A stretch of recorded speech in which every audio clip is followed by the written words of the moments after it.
Let me call our meeting to order and begin with the Pledge of Allegiance. I pledge allegiance to the flag of the United States of America, to the republic for which it stands, one nation, under God, indivisible, with liberty and justice for all. So it's a beautiful afternoon, and I know everyone couldn't think of anything better to do than come to City Hall for our Planning Commission meeting. And so, on behalf of the Planning Commission, let me welcome you to our Planning Commission meeting for July 14th.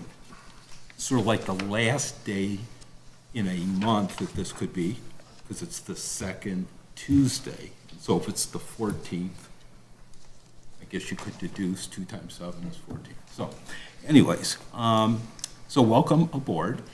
For those that haven't been with us before, our typical procedure is to sort of a new member. He came to our first special meeting, and that would be Randy Miller. Randy comes to us with a lot of business experience. He was with Deloitte for a bunch of years. He's an engineer, then began his own advisory company, which he did for many, many years. Lived in Germany for a while. Came back to the States, moved to Bloomfield Hills, and it's been his home for years. So, and then we have Lee Esquire. Lee is joining us. Lee is a long-term resident. He grew up here and knows the turf really well. Lee was schooled in this area and runs automotive dealerships. So if you want a Mercedes, call Lee. We'll sign everybody up at the door. There you go. Or maybe he'll start giving us deals on cars here. We'll have to see. Goes without saying. But we welcome Lee aboard too. So the first order of business is to review and approve our minutes from our last couple of meetings. And the first was our regular meeting on June 9. I guess I would open it up for any comments or a motion to approve.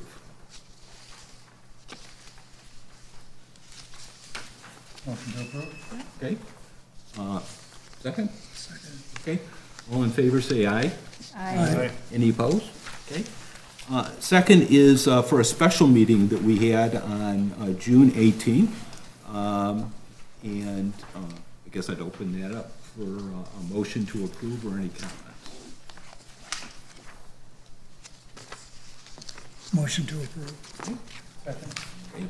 All in favor, say aye. Aye. Any opposed? Okay.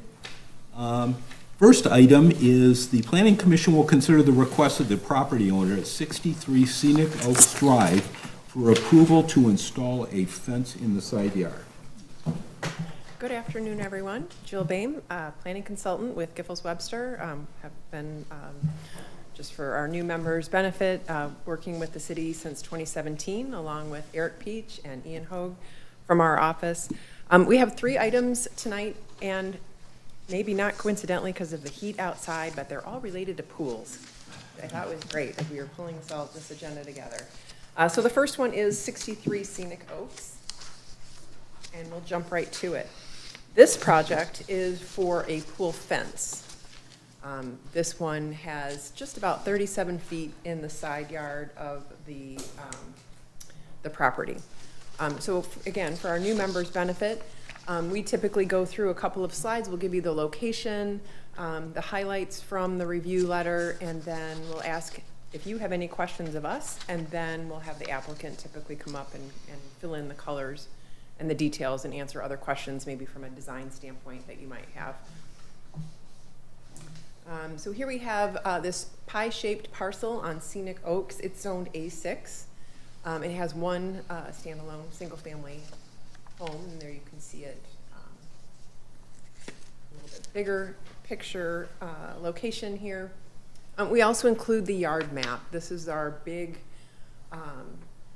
visual aid to help us determine compliance with the zoning ordinance. So again, we're turned just slightly different from the previous view, but north is up this way. Here's Scenic Oaks, and we look at a line that runs parallel to the front street line at Scenic Oaks. So because it's a cul-de-sac, we also have a curved, it's just really, oh, there we go. And then we go right up to the front of the house. So we have the front of the house, and then we have the backmost portion of the house, and that's our line, which is parallel to the front. Back from that is the rear yard. So that you can see, the pool here really is in the rear yard, and effectively, you know, most of this is the rear yard from a practical standpoint, but from the ordinance standpoint, we have a portion here that is considered to be the side yard. And so this little bit of the fence is the part that we're talking about. So when the Planning Commission does its considerations, we have that outlined in the letter on page 2. There's several items, but typically we tend to focus on what's really the impact to the adjacent properties, and how do we address that, typically with landscaping and screening.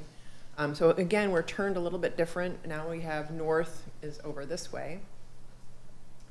So we're looking at the backyard of this house, but you can see the line here where the side yard and the rear yard is. And then again, that's based on this line being parallel to the front line. We have these little corners here. Just by way of explanation, because I know this can be kind of a lot for new members, but if this line was back, you know, say this house was maybe more like this and it didn't have these projections, now you'd have, you know, this line would run a little bit differently. So we have this side yard situation here. The applicant is proposing some landscaping to enhance this patio area, but then some additional 12-foot high giant green cedars to really minimize the impact on the adjacent property here. And I think that's all I have for the side yard fence, because it's pretty minor. I don't know if you have questions for me, if you want to move on to the engineering points on the drainage. The Either way. landscaping was on the interior of the fence? It is, there's some on the inside, and then there's these giant green cedars that are on the outside. In which, oh, and the vacant lot next door. I can go back and show that. So that's in here. So there's currently no neighbor there? It's just a Correct. lot. Yeah, and you can see the line here is the property line. So although there's no one there now, we should be mindful of the future and not be burdening someone in the future from that. So I think having these 3 giant cedars here in this location does a nice job of supplementing what's there, and you know, maybe some of this vegetation would remain with the new construction, but I think that helps there as well. Any other questions for planning? Okay. I'm sorry, Yep. Jill, you said I see the green giants, but the greenery around the pool is in the inside or the outside of the fence? There's additional, the green cedars here, and then additional ones over here, and then some additional spruces. There's a full hedge on the outside of the fence. That's what. Outside. Oh, yeah. okay, I'm sorry. That's it's a full one? It's on the outside, correct? Okay. And that's the rear yard as well.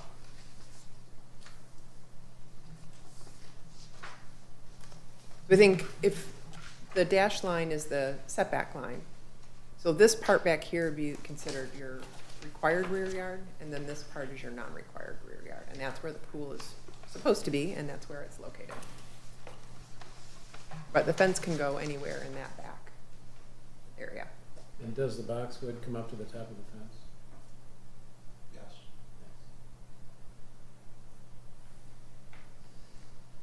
Good. Okay. Leah?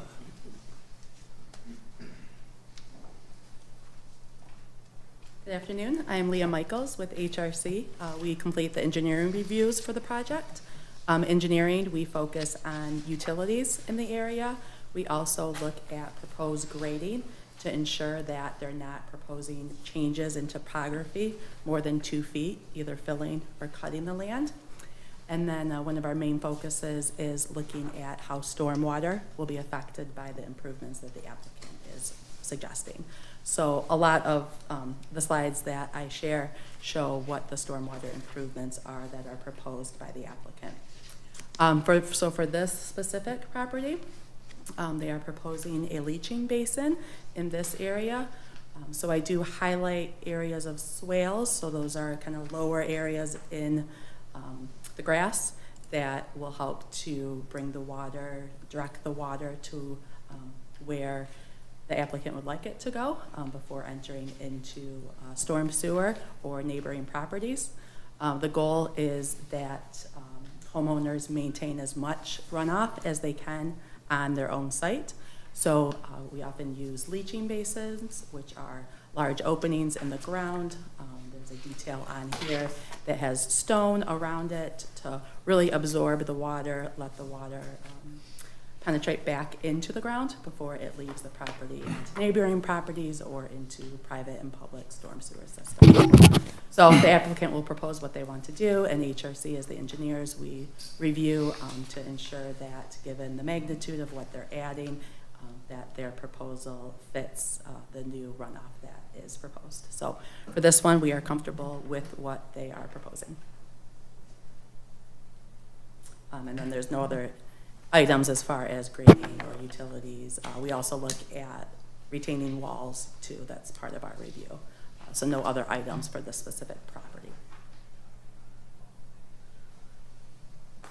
It seems like it really wouldn't have anything to do with us considering the fence, though, right? I mean, it's great that this is in compliance, but I don't think it has anything directly to do with what we're being asked to vote on. Correct. We review as the whole project. So because they're proposing the fence and patio and other additions in the rear yard, our overall review looks at the whole project. So planning commission members often ask about what type of stormwater improvements, so I like to point to those. I'm assuming we were within the open space ordinance requirements, is that correct? They're compliant? Okay, thanks, Leah. Is the applicant here?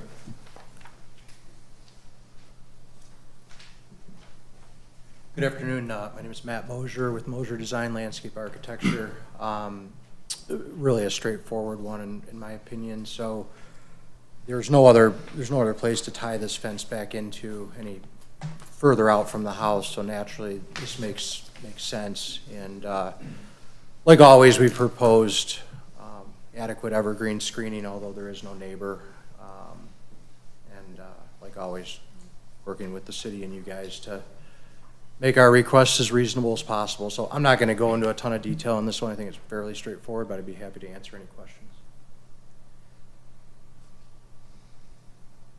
I think we're good. Thank you. Good. Is there anyone in the audience that has comment on this? Okay. How about on the commission? Any other questions or anything on this? I have a couple questions. First is, and these are more sort of procedural. One is, this went to ZBA before it came here. And so we've had a long-standing policy for as long as I've been on this commission that they come to planning before. And it's not just this one, there's another application in this group that went to ZBA too. So for as long as I've been on this commission, we have a policy that it comes here before ZBA.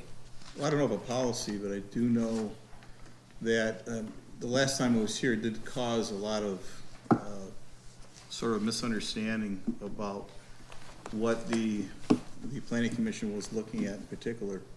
And this item in general, this item in particular, was only in front of the planning commission for the fence last time.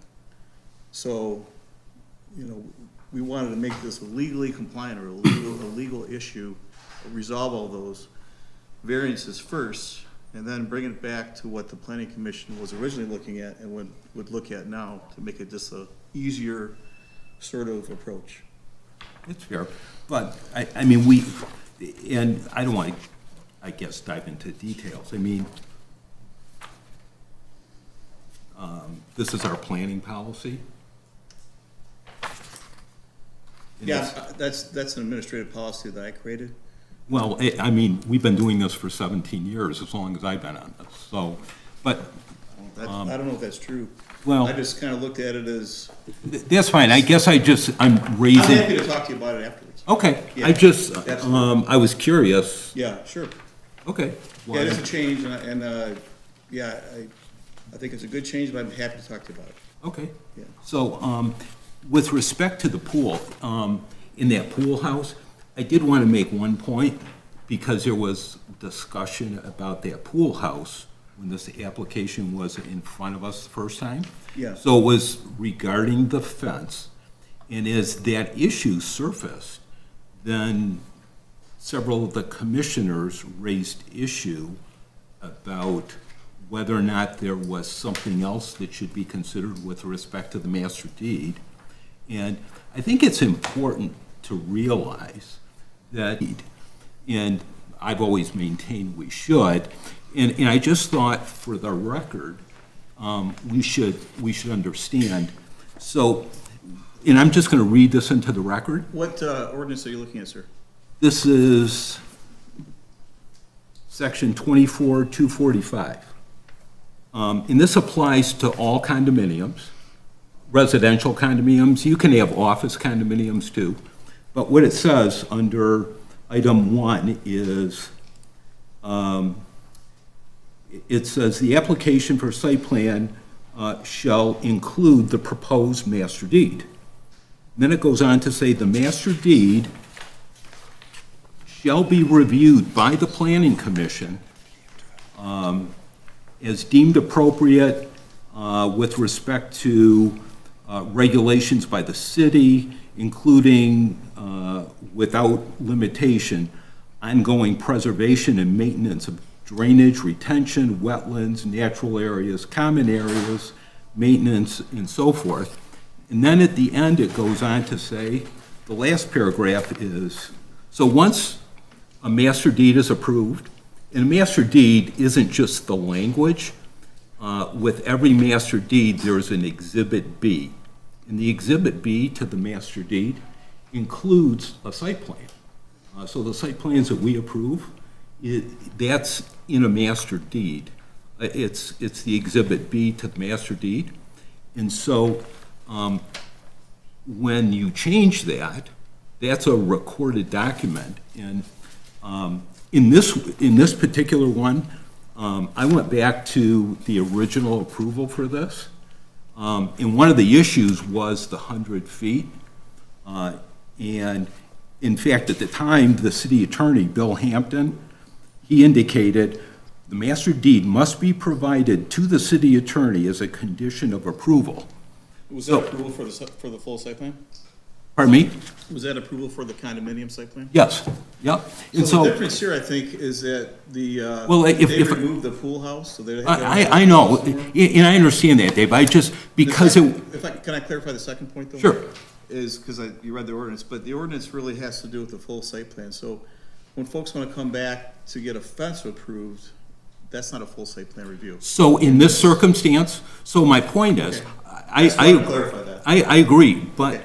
originally, there was there was, I'll call it lack of agreement on whether or not the master deed was relevant. So in this case, where that pool house was in the 100-foot, that would have changed the master deed. That would have changed the site plan, which would have required an amendment to the site plan If the pool house wasn't, if the pool house. Okay. So there was some discussion, should we be looking at the master deed? Is it relevant? So I'm just making the point, as we go forward, if you change a site plan, it impacts the master deed. And, because we've talked about this before, well, Sure, should we yeah. look at the master deed? And so these are the rules. And I just wanted us to make sure we understood that going forward. Well, But here, I did understand it. I just knew that the pool house was removed, and certainly the master deed can be applied in the specific situation here too, I think. yeah, in this circumstance, Yeah.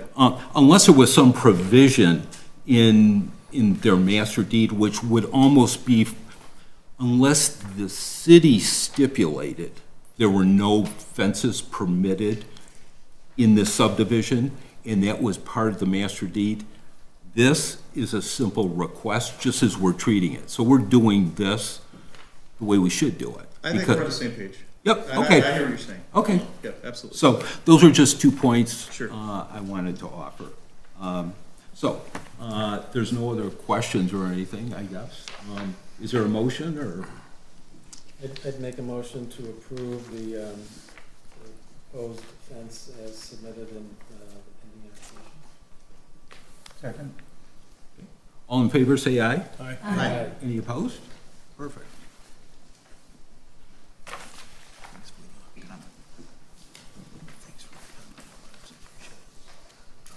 So our next item is the Planning Commission will consider the request of the property owner at 355 Martell Drive for approval to install a pool and fence in the side yard.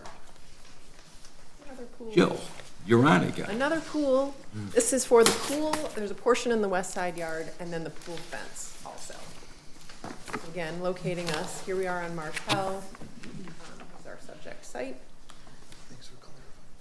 An aerial, to kind of give you the context of what the other homes and lots look like. Zooming in a little bit more closely. Also, as you noted, did go to the ZBA with respect to the setbacks. So the proposal here is for a pool, and I think when you first look at the layout of the house, you think, where is the pool gonna go? Because the way that this site, the lot is situated, the house is further back than maybe the other, and you can kind of see that on the other lots. The pool is actually gonna go back here. It's a pretty small situation here. As you can see the yard map, as we have the front yard, the side yard, and again, because of the way that the house is situated on this property, and the way we define the rear yard as being from the furthest point of the house away from the front yard, this becomes our rear yard area. So again, probably from a practical standpoint, most of this whole area, these folks probably consider to be their backyard, but by the ordinance, it's back here. So here's the pool. There's an existing fence, and then there's this little bit of side yard fence here, and then a little bit of side yard fence over here that connects with an existing fence that starts kind of in the middle of that area. When we zoom in, you can see a little bit more closely. This is the existing rear yard screening on the south. This is the west property line again, hedgerows and existing vegetation there. And then some mechanical screening equipment that's there and screening on that as well. That is essentially it for the pool and the fence, and there is a drainage item as well to be discussed. So I'm happy to answer any questions you might have about the pool. Can you show us the fencing, Yeah. just the overall plan, so we can see Yeah. where is this fencing going? So the fencing is, the blue is existing back here, and then this purple pinkish color is the proposed.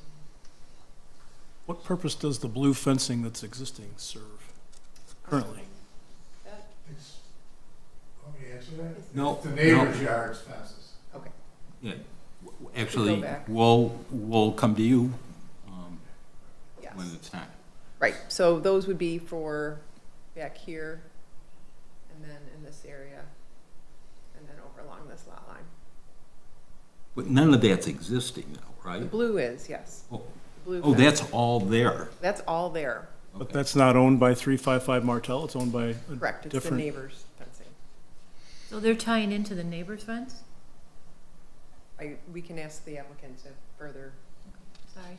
Well, I guess what I'm confused on, because I looked at this site, and there's a 4.5 foot tall fiberglass fence right now sitting on this lot. I don't, It- I agree with you, it's there. And Yeah. I guess, so I'm looking at this aerial. Can you go back? Yep. So when I went out there, what I found was there's a 4-foot tall fiberglass, 4.5-foot tall fiberglass fence sitting where that purple is. And then we've got all this hardware. There's air conditioners, there's generator, and there's some things I'm not sure what they are. Do you know what any? Let's have the applicant, So you don't? You Oh, through that. well, go back to that picture a second. this one here. Okay, so well, no, that's, because when you pull up, you don't really, I don't know if that's the view, is that the driveway? Yeah. I'll have you guys- Okay, I think that'd be better. okay, well, before he does it, Yes. let's go to Lee. Okay, perfect. Let's do Leah, okay?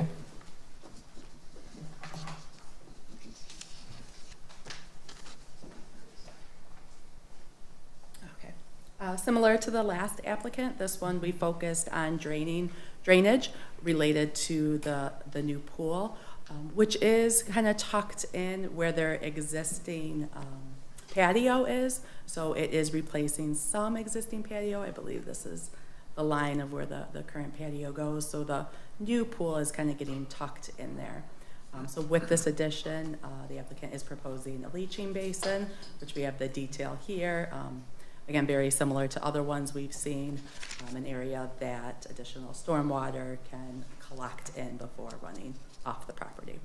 So we feel this is sufficient for the little pool area that they're adding to the property. And I know the applicant can give you kind of more specifics on square footage of that area. Any questions for Leah? Thank you. Okay, the applicant here. Good afternoon, Alan Izember, Noack and Fraus. I'm going to go back a couple pictures here. So let's start with this fence that we're looking at, which I believe is the fiberglass fence you're talking about. So this is standing on the driveway, looking toward the south property line. Behind this fence is where the existing air conditioning unit and generator and things sit. The new fence for the pool, being that pink portion, is going to enclose the other side of that mechanical garden. So So that plastic, the fiberglass fence sits right in here right now. So then this new fence is proposed to come behind the backside and tie into the existing blue fence at the property line. so under our ordinance, we got as I looked at this, there's a couple of things going on. Under our ordinance, we can't have a fence taller than 4 feet. A solid, this is not a rear yard, so we shouldn't have a fence taller than 4 feet. And then, have you been out to the site? I have. I have Can not you tell me- measured the height of that fence. So what are all these things? I got this. Can you look at my phone? Yeah. Tell me what come around here. If you could tell me what I'm looking at. Because under our rules, AC units are supposed to be within 5 feet of the house.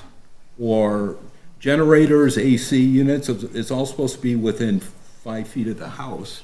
And so these are these AC units. Yep. Here's this generator. And then we've got 1, 2, 3 more. What are these things? That is a great question. I'm assuming it's This some look- kind it- of it looks condense- me- or irrigation equipment. Looks mechanical. Yeah. Oh, I believe that's irrigation equipment. And the goal. oh, this is here- better. This is better than my picture. Yeah, and so on that picture, the goal here is to then run this new fence right down here and along the backside to screen this as well from the south. Well, but we're concerned about what you see from Martel. Correct, which is the other picture that I showed where you can really because there is already existing shrubbery along the front side there. Well, so that fence shouldn't be taller, it's a solid fence, so it really shouldn't be taller than 3 feet. And so was all this I mean, I looked at the aerial, this was not there even a year ago, all these things here, so. I was gonna say, that's been there since you've owned the home, correct? Yeah. That's, Well, the generator and the AC units were, but these boxes, what are these boxes? I can't see what you're Oh, looking at. okay. You want to give it? yeah. So you want to stand up and, So it's all this stuff. Go up yeah, there. go up there and This? prop your. So when I looked at the aerial last year, this is here, and this is here. This wasn't here, this Well, that's a is, landscaping box. what's this? What's in it? Just landscape, shovels, whatever. And, Those don't have to be there. so these aren't mechanical? No.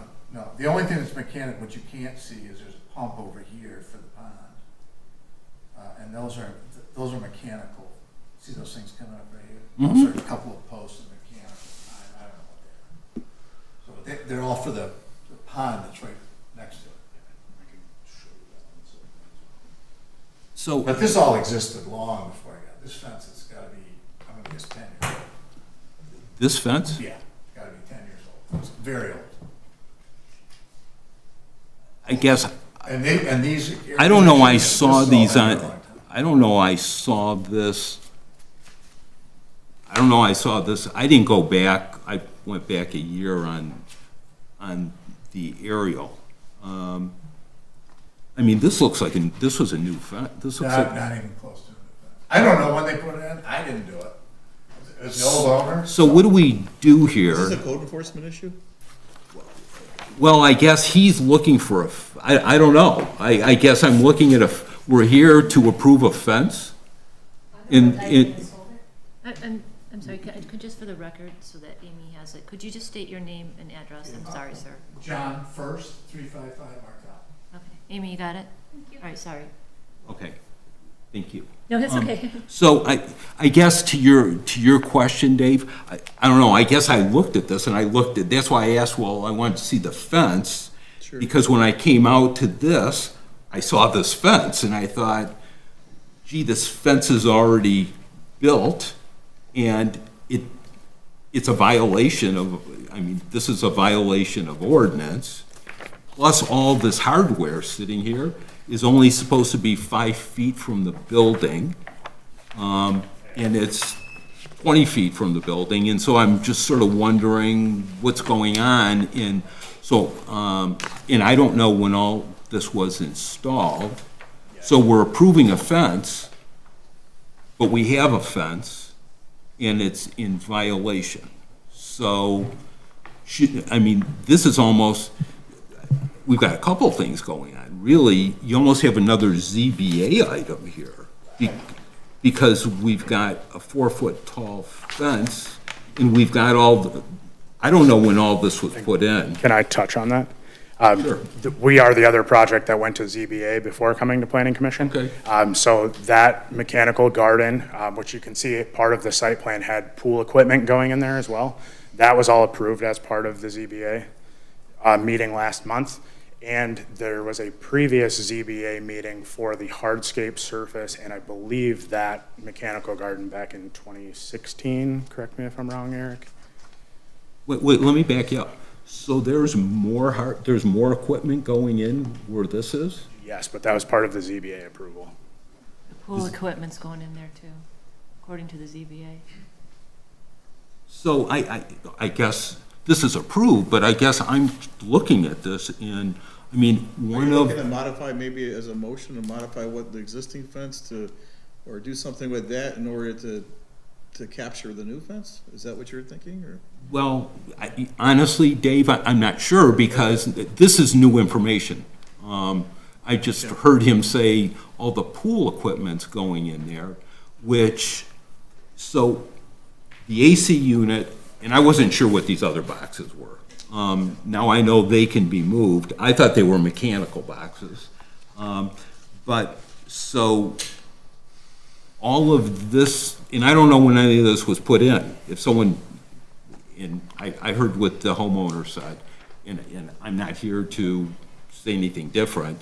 I'm just looking at a situation on the surface, went out to look at a fence, and I saw a fence that doesn't comply with code. I also see all this hardware sitting there that doesn't comply with our city code. And if we're putting in more pool equipment in this area, I don't know what the ZBA did in terms of should we be putting more equipment in this.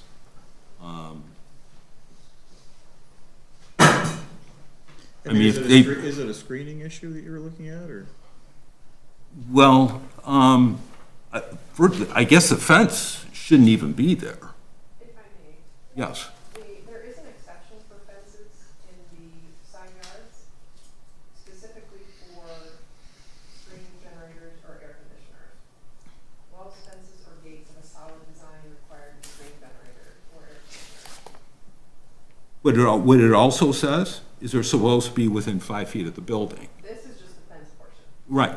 Well, so I get it. I guess, and I read the code too. So I looked at this and I said, well, because we've always had this issue that you've got to screen the AC units and the generators, which I understand.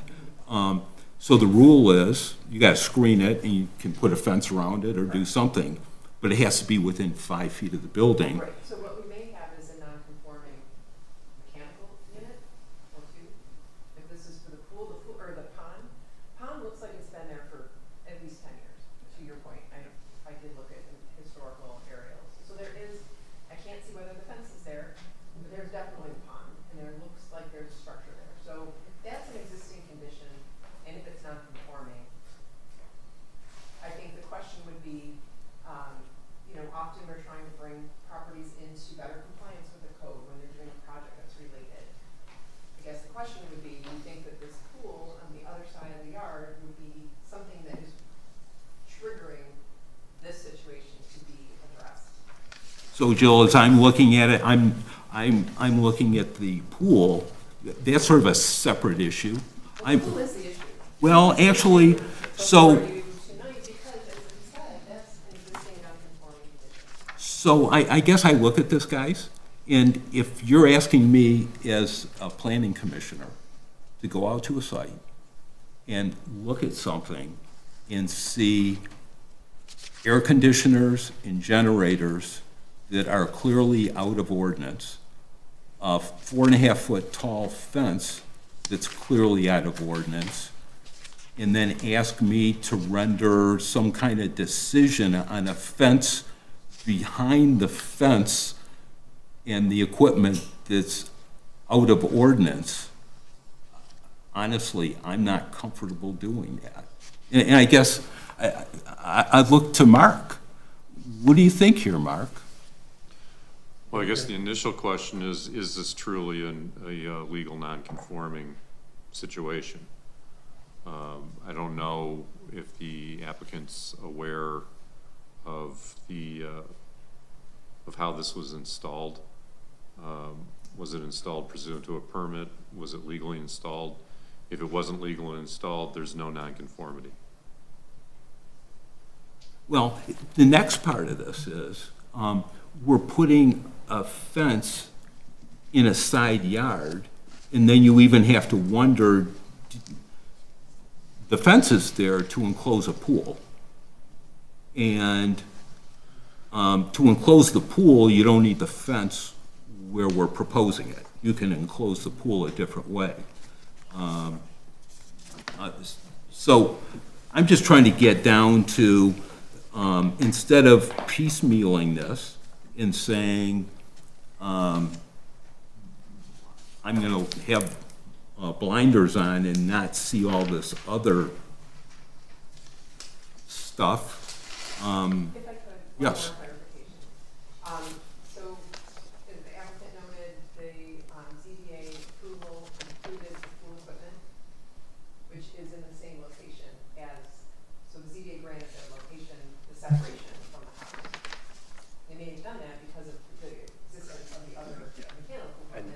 was the argument at ZBA. The pool equipment is permitted to be in this location. So, you know, I guess if the ZBA made a decision, and I guess this is a self-created problem. I guess I'm not gonna question what the ZBA did, but Just to be fair, there was equipment already there. And so I think the current property owner is trying to maximize the location, or minimize, if you will, I guess. Minimize the impact. The proliferation of equipment on the property and consolidate it all in one area. And so they did get the variance that was required for that portion, which was the new equipment that was going in. The rest of it is non-conforming. well, actually, Jill, I'm not sure, you know. I mean, it's non-conforming, but we don't know when any of this was, I heard it's been there for a while. So I'm raising questions because the ordinance clearly says the nearest portion, it can't be located more than 5 feet from the house. And this stuff is 20 feet from the house. And the fence doesn't conform. And now we're asking to put another fence in behind this fence. Well, we can certainly look at the fence that may be in nonconformity from an administrative standpoint. It sounds like the equipment was approved by the ZBA, so that has to be covered, and the pool has to be enclosed. So maybe if the homeowner and his representation can discuss, show us how it's all gonna work, that might be helpful. And then if there's any modifications from the planning commission. You know, I guess as I'm thinking about, Dave, the next thing I wonder about, now you're gonna have 2 fences here. I mean,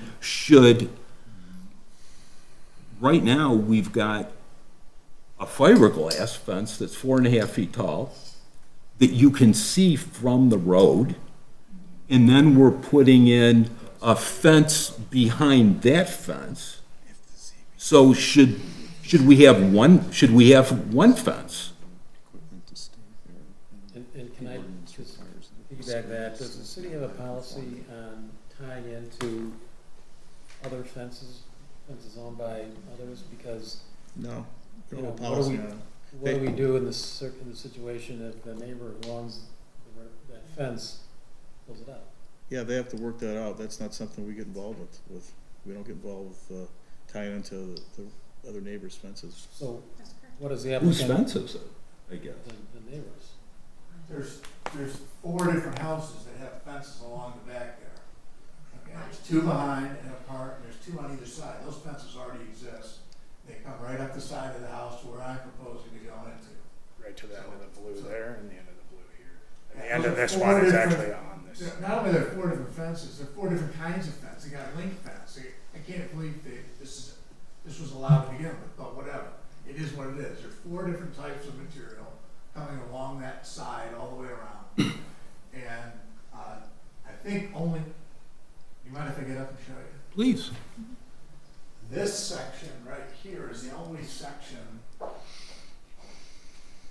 this fence right here, that's the only one that's actually a 4-foot aluminum nice fence that should be. The rest of this is all garbage, all the way up to this point.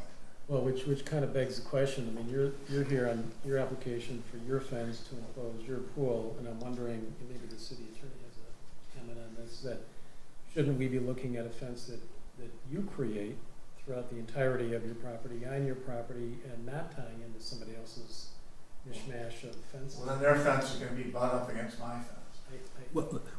Well, and, you know, not to interrupt, but, I mean, the way we typically look at these fences is if a fence is there to enclose a pool, There's agreement, there's agreement. the fence is around the pool, and we don't expand it into the entire side yard.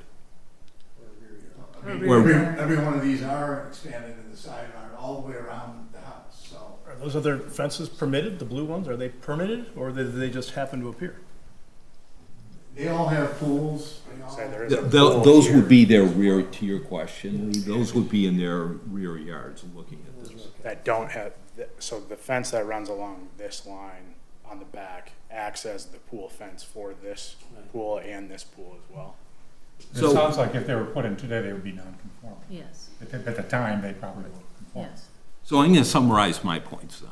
So you're asking me to approve a fence, Who's asking you? well, I mean, the city. The applicant? The- Not the city. The application, okay. Yeah. Maybe that's a stretch. So we're being asked to approve a fence, and I'm just looking at it from my own personal perspective. Sure. And I'm seeing a fiberglass fence that I don't know when it got there, and maybe we'll find out more in a little while, but I don't know when it went there. I know there's AC units, a generator that does not conform. We're proposing to put a fence then behind that fence. And I guess I look at it and I wonder, do you end up looking at this whole plan and say, we really don't need first of all, do you really need this fence here? Because the fence is supposed to be there to enclose the pool. Now, oftentimes we'll extend, especially here maybe where you've already got some fence, we'll have some latitude and say, okay, you've got this fencing, we'll connect it. But should you have one fence, should you pull the plastic fence and put in a conforming fence, and then make sure that we've got a proper vegetation plan? Because right now, based on that picture we just saw, and I saw this yesterday, I actually did not take a picture from the front because I couldn't, because there were trucks there. But if you see that from Martel, we shouldn't be seeing that from Martel. So I'm not even sure I could make a decision on this with this plan as it sits. Maybe, how I see it, for what it's worth, is that there are existing fences. If you look at the overview, the Google overview, everybody's taking advantage of all those fences. It wouldn't be out of the ordinary that those fences, if the resident had agreement with the adjoining property owners that they could use or he could attach to it, that may be okay. But with regards to the non-conforming fence and whatever else the adjoining neighbors' comments might have, maybe we can Okay. have the applicant make some modifications so that we can help out to make sure that, I believe there's at least one neighbor here that's has some concerns and that she'll want to speak at some point, but maybe the applicant and the homeowner can make some comments in this meeting that this could be worked Okay, out. good. Do you have more, do you have any more comments? No, if there's no more questions from me. Any questions for? All right. Okay. Is there anyone in the audience that would speak? Yes, our two neighbors. Okay, if you want to let us know who you are. Sure. 6 o'clock at night, I objected to a chainsaw going at this property. And no homeowners have been around, it's just been 13, 14 cars, same here. I'm putting on a wedding in 2 weeks at the house, I've had similar stuff. And so 6 o'clock at night, all my contractors are gone, it's a Friday night, and I hear a chainsaw going. And I go over and say, you've got to be kidding me, a chainsaw. And the man was installing the new fence. The fence before was a white fiberglass fence that on the pictures that you can show the rest of the commissioners, there's a red sports car there, and then from the back patio, that's what it used to look like. That's how you could not see the white fence. These pictures? That is what it looks like now. That is the photo that this gentleman has shown you, saying this is what it looks like from the road is just flat out a misrepresentation, or we wouldn't be here. All you see is all of the landscaping has been ripped down. They moved the fence. I have no idea how ZBA would have approved that large of a generator that sounds like a jet engine. I had a police officer over, we were working on helping out a neighbor, and the power went out, and all we heard was this jet engine. Why? Because this is the largest generator in our entire street, and it's bouncing off a solid plastic fence. And the idea that ZBA, for the residents of the city of Bloomfield Hills, would approve of that generator and then another pool equipment being next to my property, without having a planning commission, getting my ability to come in here, they said, oh, it wasn't even on the schedule. And it just popped up on the schedule, and ZBA approved of it, of that kind of loudness for my neighbor, for us, for the people behind us. And, that I didn't even get to have a say on that. And my letter my email that was represented, I wrote an email in support of it. I haven't supported anyone who wants to use their property and use it to the fullest of their nature, but to the point that they're not taking down the rest of the neighborhood. And when this landscaping company, and again, the homeowners have not been around. It's been this landscaping company that has ripped out everything that was beautiful about that property, moved the fence. That is not a representation. The picture I have is today's view of what it looks like. You see that, you see their garbage cans out there, you have their plastic fence out there, you have all kinds of stuff out there. And I can't even believe this is the city of Bloomfield Hills. And if it were to be tested how loud that generator is bouncing off that plastic wall, and now we're gonna propose another wall, and we're objecting to chain link fences. At least they're not bouncing off sound. So it's really ridiculously loud, but the homeowner before that wanted to make sure absolutely every single plug in his entire house was hooked up to a generator. So it was probably the largest generator I've ever seen. Okay, thank you. I have one question. Yeah, go ahead. So you said the fence was just installed? Yes, and I spoke with, we had the same landscaper on May 29th at 6 o'clock at night. He was cutting in all new feet and moving the fence, all new womanized feet and installing a new fence. So the homeowner's probably correct. He has no idea when it was installed, which is fine. But it was installed on May 29th. And we had our driveway replaced, so we had been walking through our trees and walking on the edge of their property, watching this whole thing happen, like about 20 times a day. It was very tough having our driveway ripped up, and they had all their landscapers over there, so we just kept walking on the edge of the property, watching this whole thing happen, all the ripping out, all the, who knows why. And so, I'm just surprised that we're putting on a lap pool or whatever kind of pool on this particular property. And in order to do that, all of us have to be subjected to non-conforming side fences. I spoke with, this is the main point. Bobby, who runs Ponds and Beyond, who's been running that property for 15 years and put in that pond, it's the only thing that has kept that piece of property quiet. So if that's a really neat pond. I might have to duplicate it in my lawn. It's a really neat pond. She didn't put in the white fence. She said the handyman put in the white fence. She has submitted photos of what it looked like before they ripped out all of the landscaping, which is why it was quieter when the generator would go on. It was a generator, but you had landscaping all over the place, and there was all kinds of sound deadening. Now the rest of the street is subjected to this. Again, I don't think it's the homeowner's fault. I think it's a land company's fault. It took out all of this stuff on this property. All right. And this is this one. Do you have a comment or? Well, I mean. No, I'm looking at, no, I'm looking at the lady behind you. Oh. Ever so briefly, my name is Karen Williams. I live in the home to north of the property, so I'm not adjacent, and I'm here to listen and learn. And if the fence material is non-conforming, that would be of interest to me, because from the perspective of aesthetic continuity, I find it a little bit out of place for the neighborhood, and I do think the solid aspect of it does, give potential to trap in sound, and so I'm here to learn more about what's going on. All right, thank you. All right. As a homeowner, do you have any more comments? I guess I'm gonna, since they spoke, I'm gonna give you the opportunity. We bought this house back in, I think, November, December.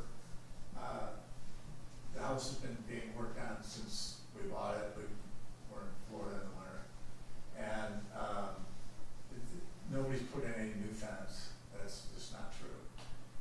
The generator is a reasonable sized generator. I've heard about it. It's not loud at all. You come in here, it's probably been there 15 years. I don't know when the previous homeowner put any of that stuff in. We did not put any of that in. We did not install any new fence. The fence, you come and see it, is an old fence. If the problem is the white fence, I'm happy to tear it out of there. I'm not proposing I don't know why you see two fences on there. The actual, what we're proposing is connecting the fence to one end of it and then picking up on the other side of it. If you guys determine that you don't want the white fence and just want aluminum, I'm happy to tear that out of it. I haven't pulled any landscape from the front of the driveway at all. It's not, we haven't kept it up either. There's construction around there. We've just now started to get the landscaping.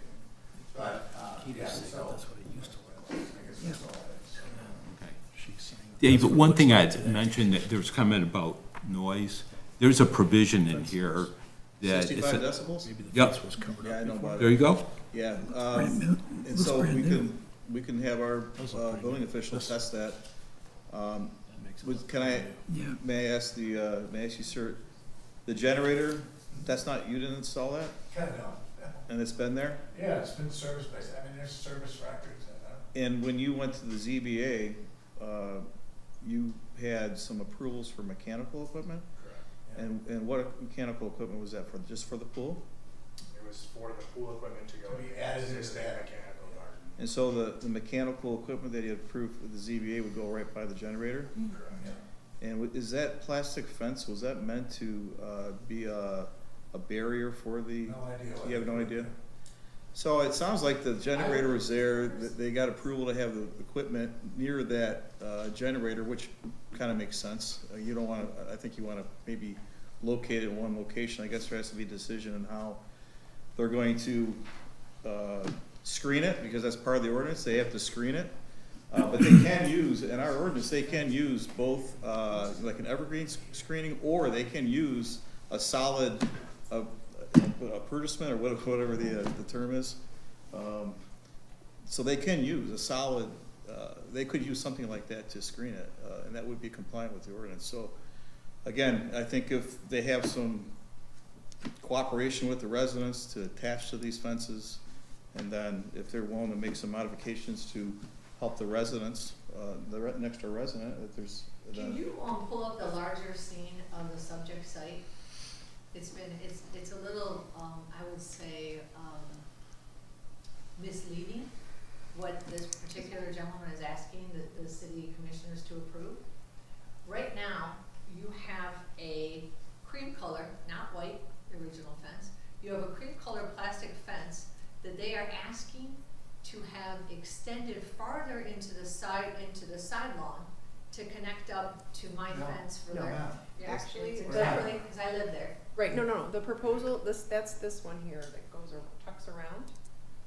This one is the Aluminum. the All aluminum, aluminum. the ornamental aluminum pool fencing. No So way. that's what will connect, that's the new fence on both So sides. you're gonna put a second fence in a side yard? Yeah. Second There's the fence. one that's there currently, and then this one goes behind it as the pool fence, because that's the one that's required for them to have,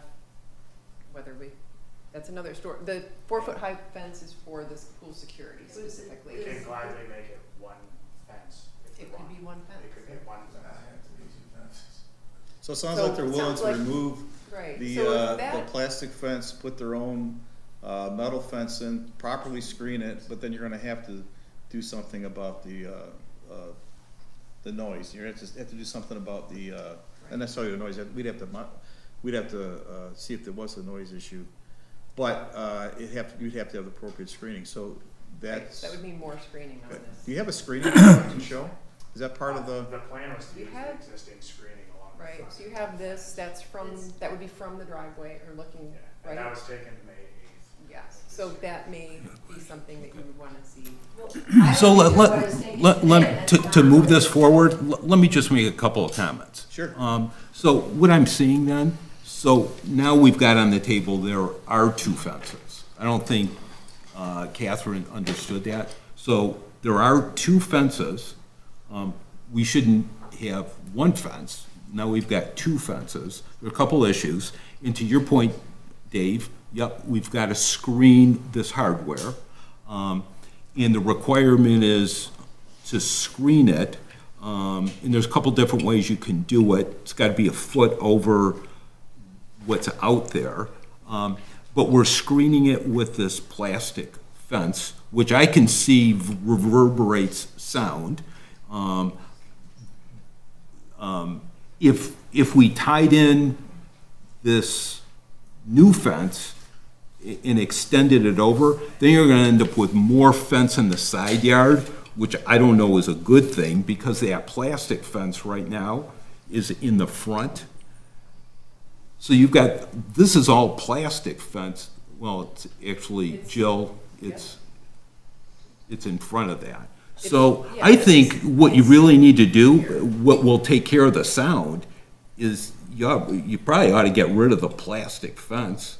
It sounds like he's willing to do that and go with the original metal fence, and then when he gets a permit to install the, well, we'll make sure that there's screening around these mechanical. But you need for the additional mechanical equipment anyway. We will make sure, you can make part of the motion that we make sure that that generator is screened appropriately, and then we'll check the decibel level too. Okay, so So is that fencing and landscaping? And the sound? Well, the ordinance requires one or the other. There's points here that when you do have a solid fence, that could reverberate the sound. I don't know. But to your point, what the ordinance always also requires is that we screen fences. And so we would never allow a fence or a wall in front that's not properly screened. So right now, there's a fence, and the screening that's there, that is in my personal view, unsatisfactory, because you see all the fencing. What did the ZBA? Well, I think are you gonna be doing more landscaping and everything else? Okay. Yeah, that whole area's gonna get redone when they do the pool. Yeah, that looks like some old stuff there they're probably gonna rip out. So if I could. Go ahead. This portion, because we know that the mechanical equipment is able to be there, at least the pool equipment. The screening for the mechanical equipment doesn't need planning commission approval. But they are required to abide by the sound ordinance, the noise. Say that again, wait, go back to what you just said? The screening for the mechanical equipment in the side yard does not need planning commission approval. I would beg to differ. That's true. So- Our ordinance requires, that's a building official issue. So what it says is if you put a wall in the front yard, that under the ordinance, under our site plan review, we have the, There's a specific. That's a side yard fence. There is a You specific keep saying front carve yard. out. Where's that in the front yard? Under fences, there is a specific carve-out for mechanical equipment. Any other general side yard fence, yes, but for mechanical equipment, I think, Yeah. for the mechanical equipment, it's not required. No. But what I would say to that is, we know we have the noise ordinance, so we've got the sound limit that you have to be capped at.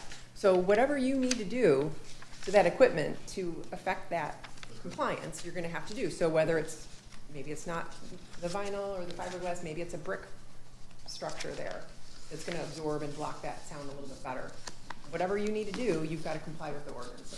So if that is at all reassuring. no, Catherine, you're done, sorry.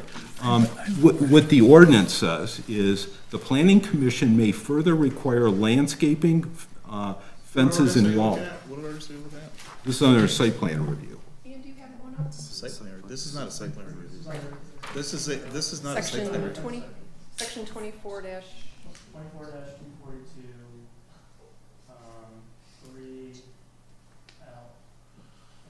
planning commission approval is not required for a side yard fence or wall as follows. Walls, fences, or gates of a solid design required to screen generators or air conditioners in compliance with section 24-229 of the zoning ordinance. So that's So- under 242. So maybe if they remove the white fence, they move the fence away from the one that they say they wanna tie into, if you believe that should be screened from the neighbor, which I believe would be screened from you, you'd move that fence in and appropriately screen it. Would you like it to go up and across this way? Well, I know, you wanna keep it back, but you wanna move, see the fence along the property line? Yes. You're gonna wanna go all the way down to the blue, Yep. move the fence in 4 feet, so you can screen it appropriately, bring it back up, and then bring it back around to the house, but then you have to remove that, white fence, and, I think that would comply with the ordinance. Right, so additional landscaping here, Yeah, and here, and here. yes. One caveat to that, though, Yes. is, and we shouldn't be redesigning this on the fly, but what you'd have to do is, you're gonna have to extend the fence at that corner where the garage is. You've got to extend that over to the north. From there, no. So if you take out the white fence, Yeah, so you're gonna have to extend that fence in front of, that white fence not even shown on here? Right. I think, isn't this the white fence right here? Correct. Yeah. That line there is the white fence that's around well, it. they're just gonna have to screen that equipment, there's not necessarily a need for a fence. You're gonna end up with more fence that you're gonna see from the road. Well, or. Well, if you screen it, so the road is sort of northeast, isn't it, Jill? Yes, it's, So the road's northeast, if you're standing in the road and you screen it, yeah, if you screen it there, right. right at the About fence. 140 feet to that. Well, it doesn't matter, you still have to screen it. Screen that, but also, there does seem to be a lot of screening to the left there, but regardless, the ordinance can require screening of that side yard fence, so you'd have to pull that in 4 feet, pull it up, and pull it back to the house and make sure that that is wrapped with complete screening. Are you, Yeah. I don't think that's that hard to figure out here. I mean, that sounds reasonable to me. Okay, so I'm gonna open it up. Greg. I would like to ask the owner, or rather the engineer who's already testified, what's the kilowatt of the generator in question? I do not know that answer, Why do you not know that? because I did not install the generator or was not part of the plans when the generator was installed. Did it ever occur to you that that's something you would want to know? It did not, because I figured that if there was any complaints about the ordinance for the noise, that it would have been filed already through the building official. Are you familiar with how let's just say it's a sizable generator. The neighbor testified here today that it's a humongous generator. I was asking the question, 'cause I'd like to know, is it 25 kilowatt? Is it 60 kilowatt? Is it 150 kilowatt? And nobody sitting here seems to know that. That's an important question when it comes to noise and chaos in the neighborhood, it seems to me. Commissioner Arnold, we're happy to take a look at that. The administration's happy to go out there and take a look at it and try to understand if it's compliant with the noise level. We're happy to do that for you. Wonderful, I'm glad to hear that. I'd like to just, as a supplementary comment, Yes, sir. not that I'm an authority on standby generators, large, commercial, like the one we're talking about, but they also have little doodads called mufflers, and they're real high-tech, and they only cost a small amount of money in the scheme of things, and it does wonders for the noise, chaos, and confusion that it causes in the neighborhood. And I would just gently suggest that someone look into, is there an adequate, modern sound suppressor on the current unit? If not, why not? And I would suggest that the owner think about putting that on a shopping list, because that would make a lot of people happy, it seems to me. And Dave's gonna check for the 65. your comments are well taken, and Okay. I will work with the homeowner to make sure that's, to the best of my ability, to make sure that's accomplished, or at least it's compliant. It almost sounds like a love fest. Well, I wouldn't say that, but. No, I wouldn't. Do other You know. commissioners have comments here? Yes. So just a couple of observations on this one, and I know this house well. I've been walking by it for 20 years. Okay. I just know it well. This, Martel is one of the most beautiful streets we have in the city. I'm not saying they're not all beautiful, but this street has more than just a couple $1 million homes on it. The street has very nice homes that they keep up their landscaping impeccable. In this house, the landscaping before the owner bought it, it was impeccable. I mean, you couldn't see anything. If there was that fence, that white whatever fence there, you couldn't see it. And I agree with the neighbor's comment about it is not the kind of neighborhood to have a plastic fence. As a matter of fact, so that's one of the things I want to say. Number two, I just have to say, like, severely disappointed in the zoning board. I hate to say that, but that they did not consider, because when I was putting in a generator and having to move my AC units, I was told they couldn't be on the same side of the house because of the noise factor for the neighbor. You have ACs, I had 2 ACs, I had a generator that was over there. Now he's putting pool equipment over there and other things that are over there. I mean, that should have been vetted, but that's over with, it was agreed to.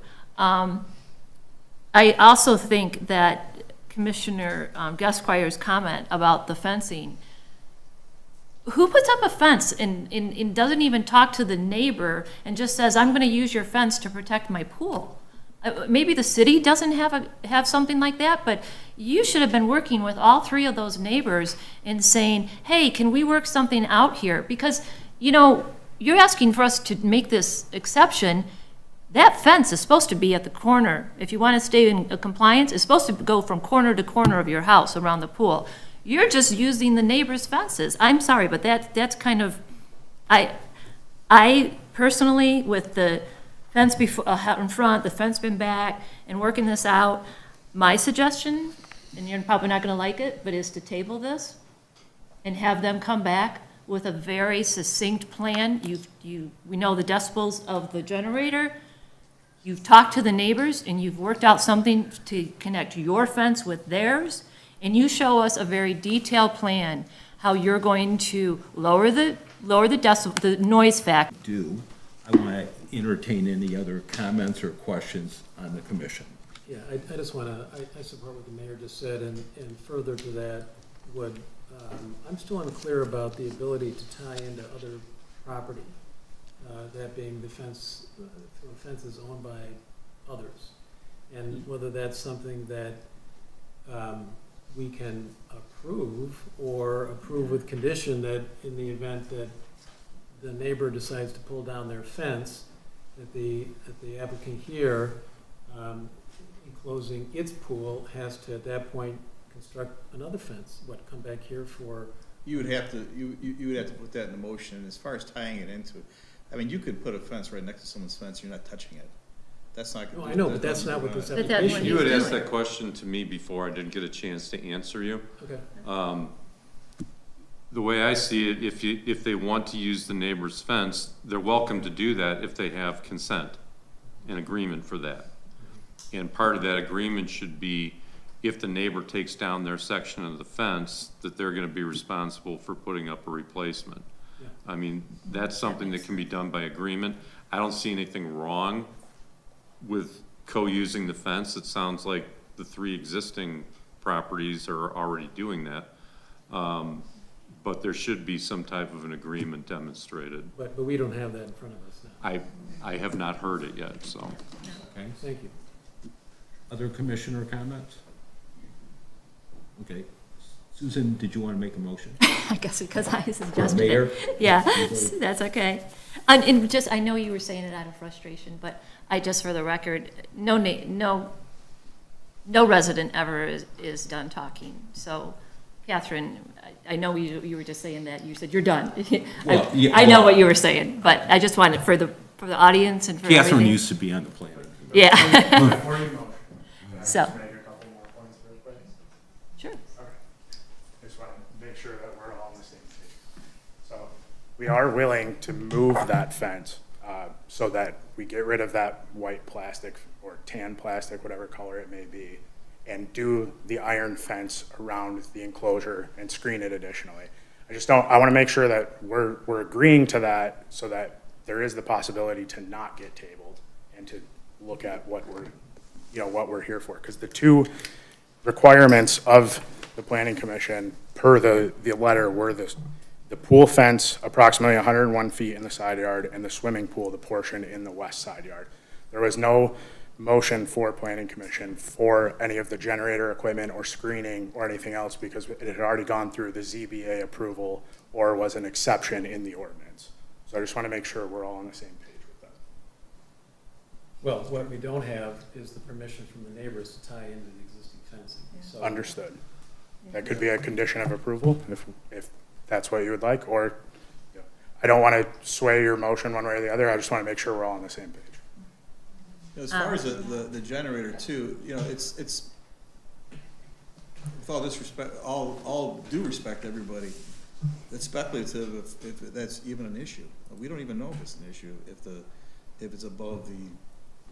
I don't know, I heard one person say, the fence has been there for 10 years, and another Right. said it just went up, so, Yeah. I'm gonna echo the mayor's comment.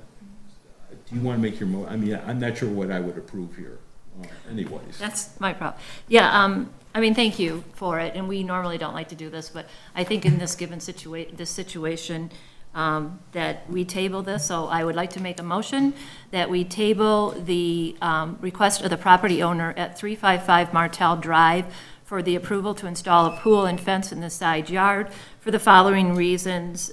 We would like to know the decibel of the current generator. We would like a detailed plan of exactly where you're putting the fence, where it's going, what kind is being put in, and the removal of the aluminum fence. And then all landscaping that is going to be screening all the side yard fence, because Jill, we require, if it's a side yard fence, you have to screen it. You cannot see it from the road. Even if we were to have to approve this today, both of those have to be, and then the other one is that we would like a written letter from each of the neighbors saying that they approve of you tying into their fence. And also, I'd like an agreement to Mark's comment that we can look at and review the agreement to say that it's on the condition that if they take down their fence, you will put yours in. Is that correct, how I said that? Okay. So all of those things are what we're looking for. We take minutes, and we also have this recorded as well. But my motion is to table it. Can I, Madam Mayor, you said removal of the iron fence. I think you meant the plastic. I did too, I'm sorry. Just- Thank you, yes. I did. And with your motion, I have a question. Uh-huh. So you made the point, or someone made the point, that really we're talking about fencing the pool in, and now we're giving them the latitude of fencing in their entire yard. And so, That's a good point, that's a very good point. So, because I made the point of, if it was us, we wouldn't even allow, I'm saying, you're right, you're completely right what you just said. Because I just said, okay, you can do a side yard fence. You might find out a neighbor's gonna tell you you can't tie into their fence. And if that's the case, you've got to put a fence around your pool that's in conformance to the ordinance. You can't, if they won't let you tie into it. So I would say, don't assume we're just, unless the plan is very well, I'm not the only commissioner here. Understood. They're all gonna vote and look at it. But, the other option we have here is to say no to you. And then you'd have to take a fence and you'd have to put it within the conformance of the backyard, of the rear yard. So, Understood. so the aluminum, I'm sorry, I'm taking over chairman now. pardon me? Karen has her hand up, please. I just have a question. Is it reasonable to assume that if the sound level of the generator is greater than the legal limit, then anything noise inducing, for example, I don't have a pool, but pool pumps, generators, what was the other item? Air conditioners. That, is it reasonable to assume that those pieces of equipment would be reallocated and balanced in a different way? If it's louder than it should be? What happens if it's not, it's no issue. But if it is louder, what? It doesn't matter where it's at, it has to comply with the decibel level, it doesn't really matter where it's at. I think her, So if it stayed put, you would just find a way to bring it down, if that's even possible. That's what they would have to work on. Okay. I think your point is the same as mine. The generator goes off, the AC units are both running, 2 of them, and the pool equipment is going. Those all would have to, her point is, what's the sound with all of those? Can we do that, or no? Mark? I was just gonna suggest that, the issue you're talking about is really a code enforcement matter. It's not really something for the planning commission to Okay. decide. I know you wanna look into it to see if it is an issue. If it is an issue, code enforcement will take care of it and come up with a solution to make sure it's compliant. Okay, good, that's fair enough. All right, so the So motion's on the table. you got your motion, you happy with that? Unless anybody wants to add anything else? Good job, Mark. You want to second that, Will? I'll second that. Okay, all in favor, say aye. Aye. Any opposed? Okay. Thank you. See you again. Yeah, see you next one.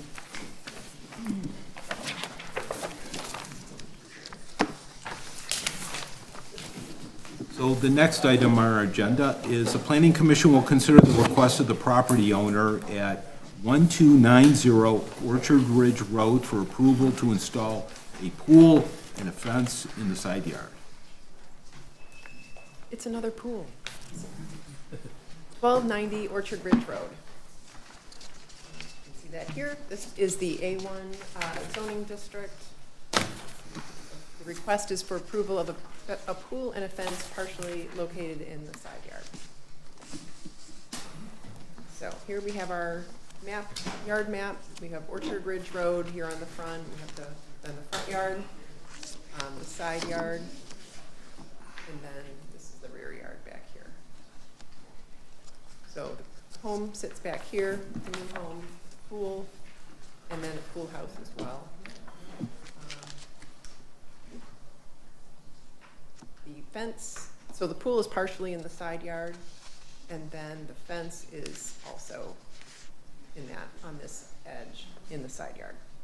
You can see that there.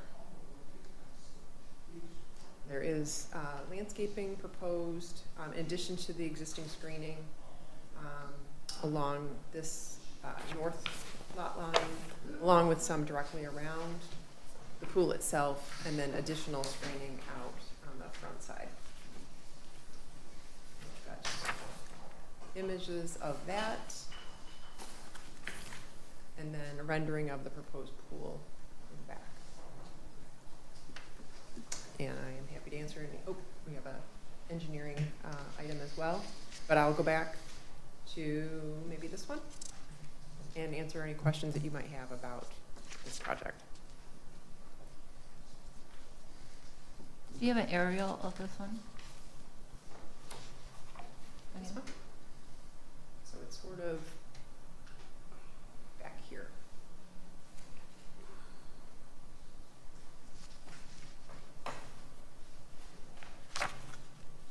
Okay, looks like we're good. Great. Leah? There we go.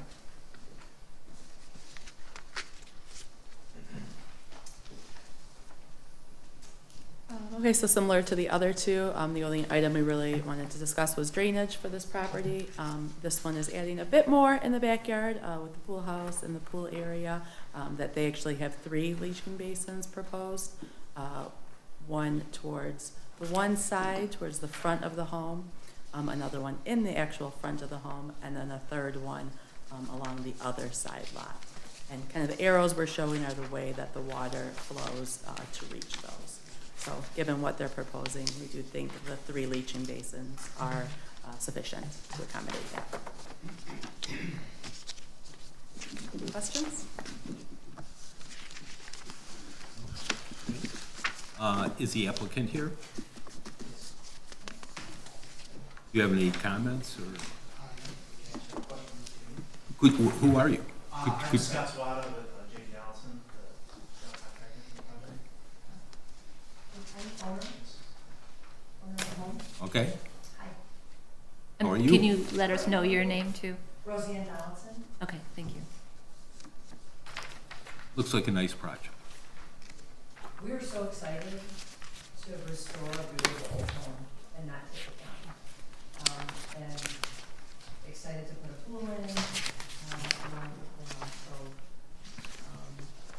we're just thrilled about the project in general. Lots of, new windows and things like that, but we're getting through it. Well, and you might be interested to learn that the gentleman sitting at the end of the table there, here, you know a little bit about that house, don't you? Lived in that house from 1972 to... I thought that was your house. It is, isn't it? It's an amazing home. Know that property better than anybody else in the city. There you go. Okay, Lee, can you tell us Great about project. the cuts and curves? No, I'm just kidding. Yeah. Yeah, So, looks terrific. thank you. Thank you for showing up. Is there anyone in the audience that has comment on this proposal? So I'm going to return it back to the commission for any questions, comments, or motion. I think Commissioner Westwater, I would make a motion to approve the plan as it's seen there for the fencing and the pool and the pool house. I think they fit on the property perfectly. I know the contours of the land, I know the neighbors of the adjoining properties, and it should not interfere with any of them. We've really tried to maintain as many trees as possible. So, with this configuration. Doesn't encroach on any of the neighboring properties at all. And thank you. And let me just mention, we have a letter from the neighbor across the street, Commissioner, well, not former Commissioner, Connie Salone, that she looked at this. She lives across the street, and she's got no problem with it. So we have a motion. Do you have a second? Second. All in favor, say aye. Aye. Any opposed? Good luck with your project. Great, thank you. You got a great neighbor across the street. Okay. She's a special lady. Is she? Okay. She served on the city for 24 years. Oh, If you have any questions, you just don't bother calling the city, ask her. No, I'm just kidding. Just go over and visit. Just go over and visit, exactly. Thank you. Can't wait to get a tour of the house when you're done. Anytime. Oh, wait, I get to go. It's nice. Enjoy it. It's an amazing. Thank you.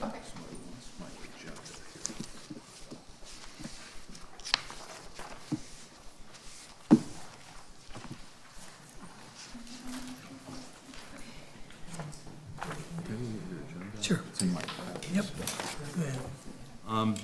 So the next item on our agenda is the Planning Commission will hold a public hearing on draft zoning ordinance amendments, section 24-3, 24-102,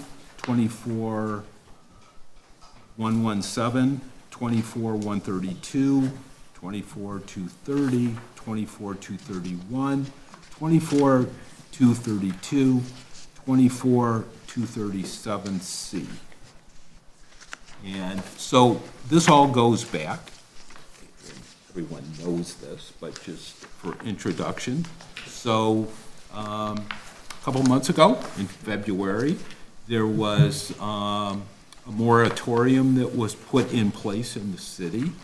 And in connection with that, the city decided to explore the development within the city center area, and it's expanded a little bit beyond that.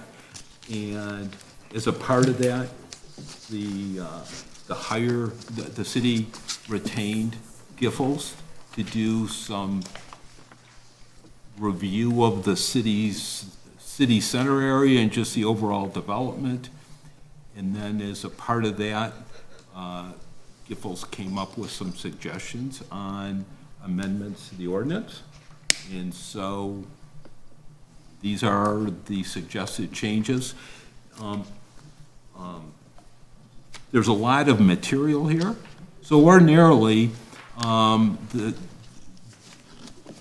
would have been a subcommittee. We didn't have a subcommittee, and we're now doing this as a full commission. And so this could be a detailed review, but we ought to go through, let Jill explain what's going on. And then as we go through this, each commissioner may have comments, and I guess we'll have to sort of tackle this to see the best way to approach reviewing this document with the entire table here. So, but let's start out with Jill giving us an overview. Well, that was a very good overview that you provided already.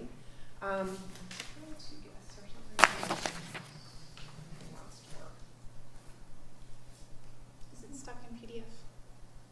Is it stuck in the PDF form? It is, it's just, wait. Yeah, it's not, I can control over here, but I can't control over here. Well.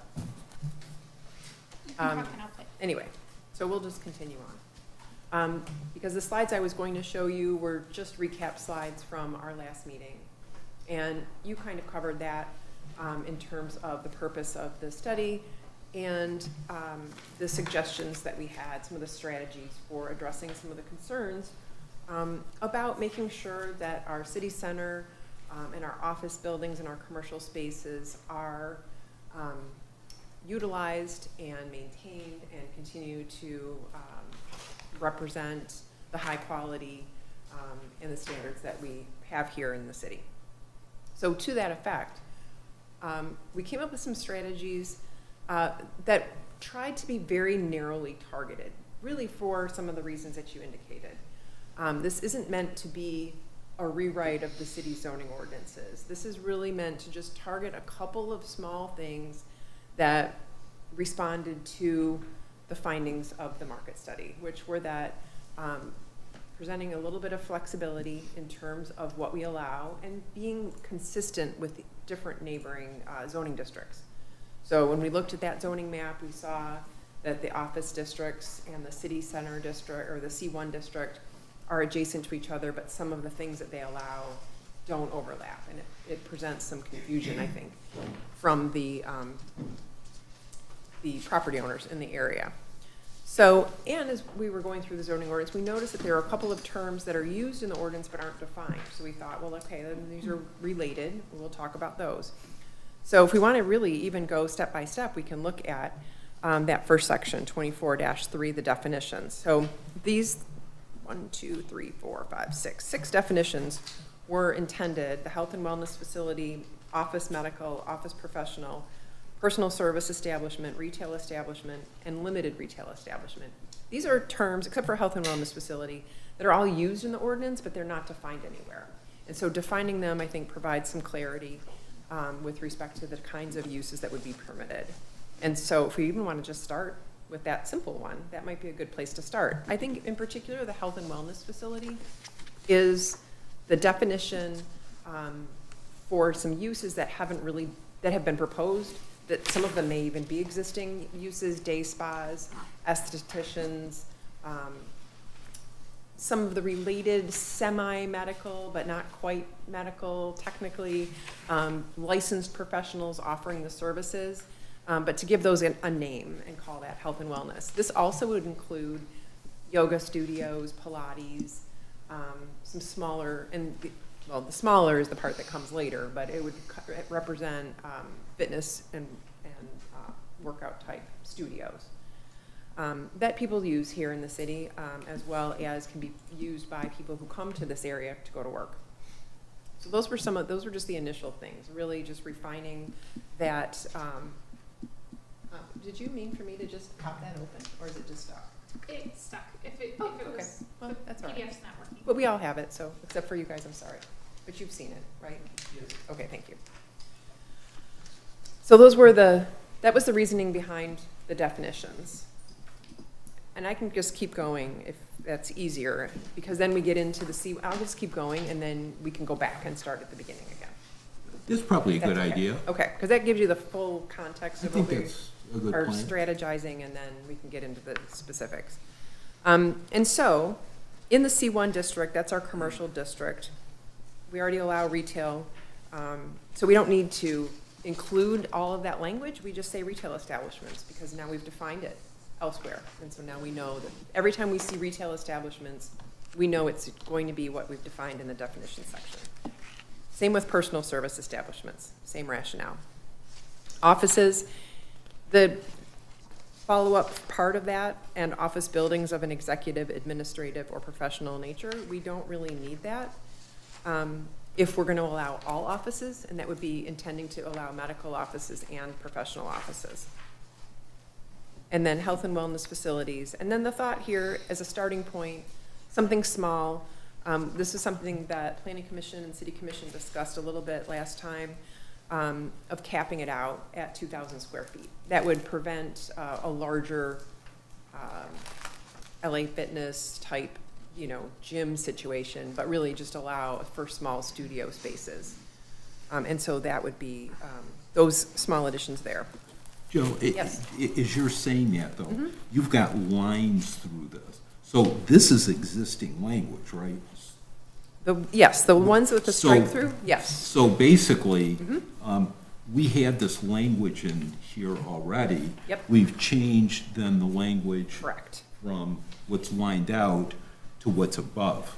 So this isn't really, these were not terms that were undefined. They were defined here. You've changed the definitions. We've moved them to definitions because that's where they belong. Well, but you've also changed them. Right, Yeah. and minor refinements to those. But essentially, I mean, we're not changing that retail is allowed. We're just defining it in a I mean, different way. yeah, but it's- retail was defined as any generally recognized retail business which supplies commodities on the premises Right. within a completely enclosed building, but not limited to food, drugs. So just, there was this general. Right. Right. But I think best practices in zoning would be for, when we're defining a term, that we put that in the definition section. It helps us, you've got a relatively small ordinance, but it helps us from having a definition in one section, that later we come along and we change it in a different section, and now we have two things that essentially are the same thing, but they're not defined the same way. So if we have one set of definitions, then we always know what it means. And so that's our recommendation on that. But you're replacing, so you're just taking existing language and you're gonna include,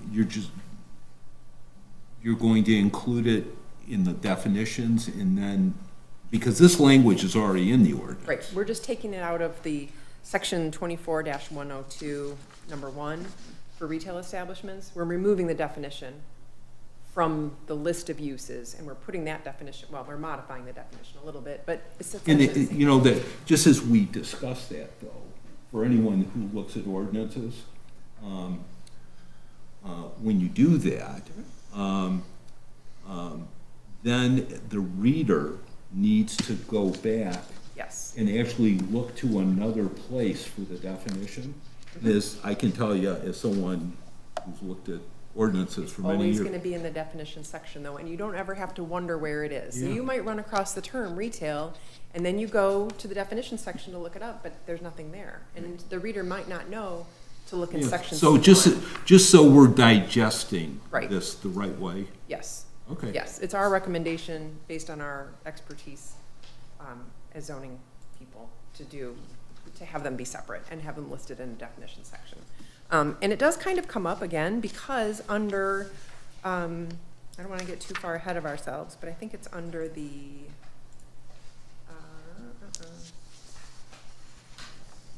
where was the one that said limited retail? I think that was in the, we didn't change it, so it should be not in red. One of them has that. Now I should probably go get my glasses so I can read the small print better. But we had, I think it's in the 02 maybe. Yeah. Yeah. In the 02 section, we have this is on page 3, section 24-132, one of the things that the planning commission may allow as an additional use, it says limited retail business establishment, but that wasn't defined anywhere. So we had retail, but retail was found in section C1. It wasn't even a definition in the regular definition. So if we don't know where to find retail, we don't know where to find limited retail. And so that's why we recommended putting both definitions right there in the definition section. They'll always be in the same spot for people to find later. Which, as you look at this, and this is where we're gonna have to get into this, I looked at that and I thought, well, do you really need two retail definitions when you look at what you've got here? Well, but you've included the term, and I didn't Well, change yeah. it. So you have the term maybe the in here. solution is, should that be there? But anyways. It's a fair question, but I didn't want to remove limited retail because that seemed like it probably would make sense, and so we just define it instead. So that doesn't change anything about the way you permit limited retail or retail of a limited nature or small amounts of retail in the O2 today, but it just clarifies what we mean when we call it. What do we mean by retail and what do we mean by limited retail? Are we gonna go back and look at these definitions? Because I I've got a think- bunch of questions. Yeah, I mean, we're gonna have, because I got a bunch of, Okay. Do you we. want to do that as we go through each section? I don't know, I guess there's I think she different wants- ways. yeah. I'd just let her keep going. Okay. Okay. But I just wanted to point out, because Jill said these were all new, but basically this language is in the ordinance now.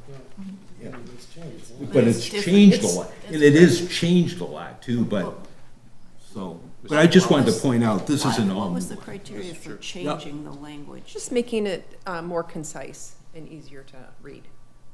Yes, sir. I just wanted to point out, this is actually scheduled for a public hearing. This is just the introduction. It might make more sense just to go through this once for the introduction, hold the public hearing, and then have the discussion after that. Thank you. Just a thought. Okay. Sorry, ahead. we interrupted you. We won't do it. Good idea. Okay, if we move along then, the bottom of page 2, we're looking at the O1 office district.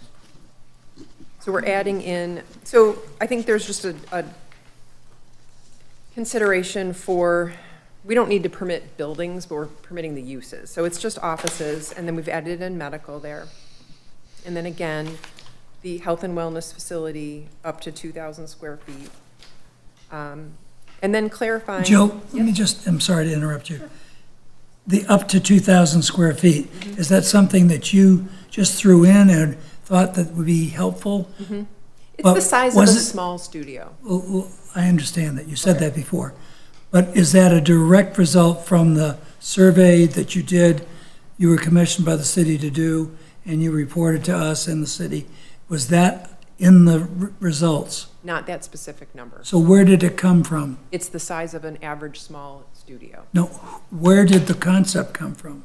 The Just put it in number or the use? the number. The number, based on the research that that's the size of a small yoga studio or a Pilates studio. So it was If you a- look across at the national office or the national size requirements of different things, when we looked for yoga studios, Pilates studios, they can be between 2,000 to 3,000 square feet as a small one. And so we just went on the smaller side, and we can change that number if. Pretty restricted at 2,000. It's pretty small. It's pretty small. And it's the only thought- category where we put a limitation on the size. Right. So I guess the question, why would you put a restriction in? Who cares? Well, let me propose this. Let's keep- Yeah. Because we could end up going through this for Right. long. So let's just let Jill Yes. Thank you. keep going. I mean, your points, I mean, those are relevant questions, but if we keep on. Right. One thing I think is, we didn't do a survey, though. We did not do a survey. We did not do a survey. So the city didn't do a survey. But that's a I thought I separate. just asked that question and she said yes. No. No, we didn't do a survey that was specific to use, specific uses by residents. We were looking at market data and what market data shows. And what some of the property owners indicated would help them with some flexibility. And so All we're I'm trying to do is understand, Yeah. you've come up with an interesting restriction, 2,000 square feet. And I'm just asking the simple question, where the heck did that come from? And my simple answer is it's about the size of an average yoga studio, on the smaller side. But it came from you And Lee's personally. got, I didn't that's the invent size the of number Lee's myself, exercise room. But it's think based that on was- research. It's based on research. If I may, I Yes, think it's based there on was our some professional discussion. research. Okay. We identified But this. you just kind of thought that that'd be a good thing to throw. I did in. not Oh. invent the number, but I- based on my professional research, We're just trying I to keep the suggest. Lifetime Fitnesses from coming in. Yeah, Exactly. that was it. We were And concerned, the I city also commission. felt that it might be more appropriate to start on a smaller scale. If we allow something, if you have people that come in and ask for something a little bit bigger, then maybe we can talk about that, or maybe we can amend the ordinance later. So do- what I'm going to do Yes. is propose, just keep going. and Okay. We're going to have questions, but. That's we're fine. gonna just- I just Go wanted ahead. to comment Yes, that Alice. the city commission, I believe there was a discussion, there was concern about a lot of traffic. A lot of times yoga Yes. studios and Lifetime Fitness, people come all at once for a class, and the parking, they cause problems. So I think we expressed some concern about limiting the size of it at the commission level. And I have questions about, this raises questions about traffic and parking. And so we've changed these captions. And I don't want to get into this now, but when you start making these changes, there's a host of issues then that run with parking that I don't think we've come close to contemplating, but All right, we're I'm going to going to keep let you going. keep going. Okay, and so additionally, adding in the personal services as a use there in the O2 or O1 district. Because the O2 district allows everything that the O1 district allows, we don't really need to make any changes there. In fact, we removed personal service and administrative service because that was newly added as number 3 in the O1 district. Now, Where are you at? we are in the middle of page 3. We're just about to talk about parking. And the parking, this part of the ordinance amendment, I would like us to not focus as heavily on. It is there because we felt that it might be helpful to have a little bit more clarity. But if we're going to do a deep dive, I would leave that till maybe later. I don't know that this section here, 230A on the location of the parking in the front yard, is as related to making the ordinance more clear and efficient and addressing our project goal here, which was to try to provide a little bit more flexibility in the ordinance. So I'll just say that for that section. But However, these are all proposed changes, so we've got to review all. absolutely, but I'm saying when we're going to focus on them, if I don't want this section to bog us down, if you will, because I think there are things that are easier to move through, and I think there's things that could get more complex and complicated. Parking is always one of them. But what I would say is that, because that language is really just clarifying or refining language that's already there, and if you're happy with it the way it is, I don't know that it's I was talking essential to about change it. parking numbers too. Right. Because once you change medical. you Right, and so start we're not redefining- doing that at the moment. What we are suggesting is in page 4, item G, we're suggesting that we look at usable floor area and not gross floor area, which is the way most of the ordinance is written. What this does is, it doesn't So really you're change. back on page 11 now. No, I'm page 4. Well, I'm on Oh, page 4. I'm looking at this, oh, Yeah, no, I'm on page you've 4. got the parking, that's this table too, right? That's the research. That's Oh. your supporting background stuff. You don't, Okay. we won't talk about that. I mean, we can. I took a deep dive into. Good, no, that's good. detail. So page 4 here, item G, floor area usable. Essentially, it's a 20% discount on uses where they may have a lot of storage, or for a restaurant, there's a lot of like food storage or food prep area. If we're counting that entire space and using that as our parking standard, that results in a much higher number than if we really just use the space, if we're going to talk about restaurants, specific to where the patrons are. And so that's the suggestion, is to not change the numbers. We can do that, and I think we should do that, maybe later. But again, thinking about City Commission's direction to do some relatively straightforward amendments that address the findings from the land use study, and provide some flexibility and make it a little bit easier for people to use the ordinance. So if that's our goal in mind, we want to maybe be more targeted in what we're amending. And so that's really that. We also did remove on number 4, the wall requirement between adjacent properties in the C1, O1, and O2. But based on the comments from the Planning Commission, I think City Commission too, keeping a landscape yard as required there. I'm sorry, where are you? Number 2, under section 24, 231, number 2 on page 4. And again, we can get into that. This is just intended to be a replacement for that wall. So it's a landscape buffer yard. So providing a little bit of relief for hardscape areas, addressing some stormwater issues potentially in a way that's, that provides that without being a wall and an additional expense, and also preventing people from passing through. And then the very last one, well, actually, I take that back. We did change the loading and unloading spaces to not allow that or not require loading for smaller uses. We think that's appropriate and minor. The last one is on design standards. And this was sort of consistent with the conversation from last month, the project on Long Lake, giving the Planning Commission the ability to approve alternative materials, building materials, where it finds that said materials are aesthetically harmonious with existing development, and that the specifications, warranties, and examples of successful application of the materials indicate durability and high quality.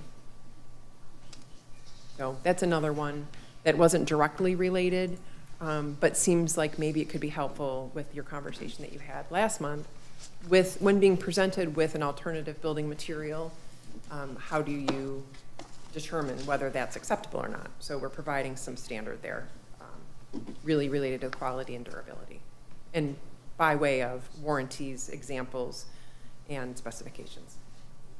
So that's the quick overview. So we can go back. Oh, we probably should, if you were wanting to do the public hearing, Yep. that might be a good time to do that.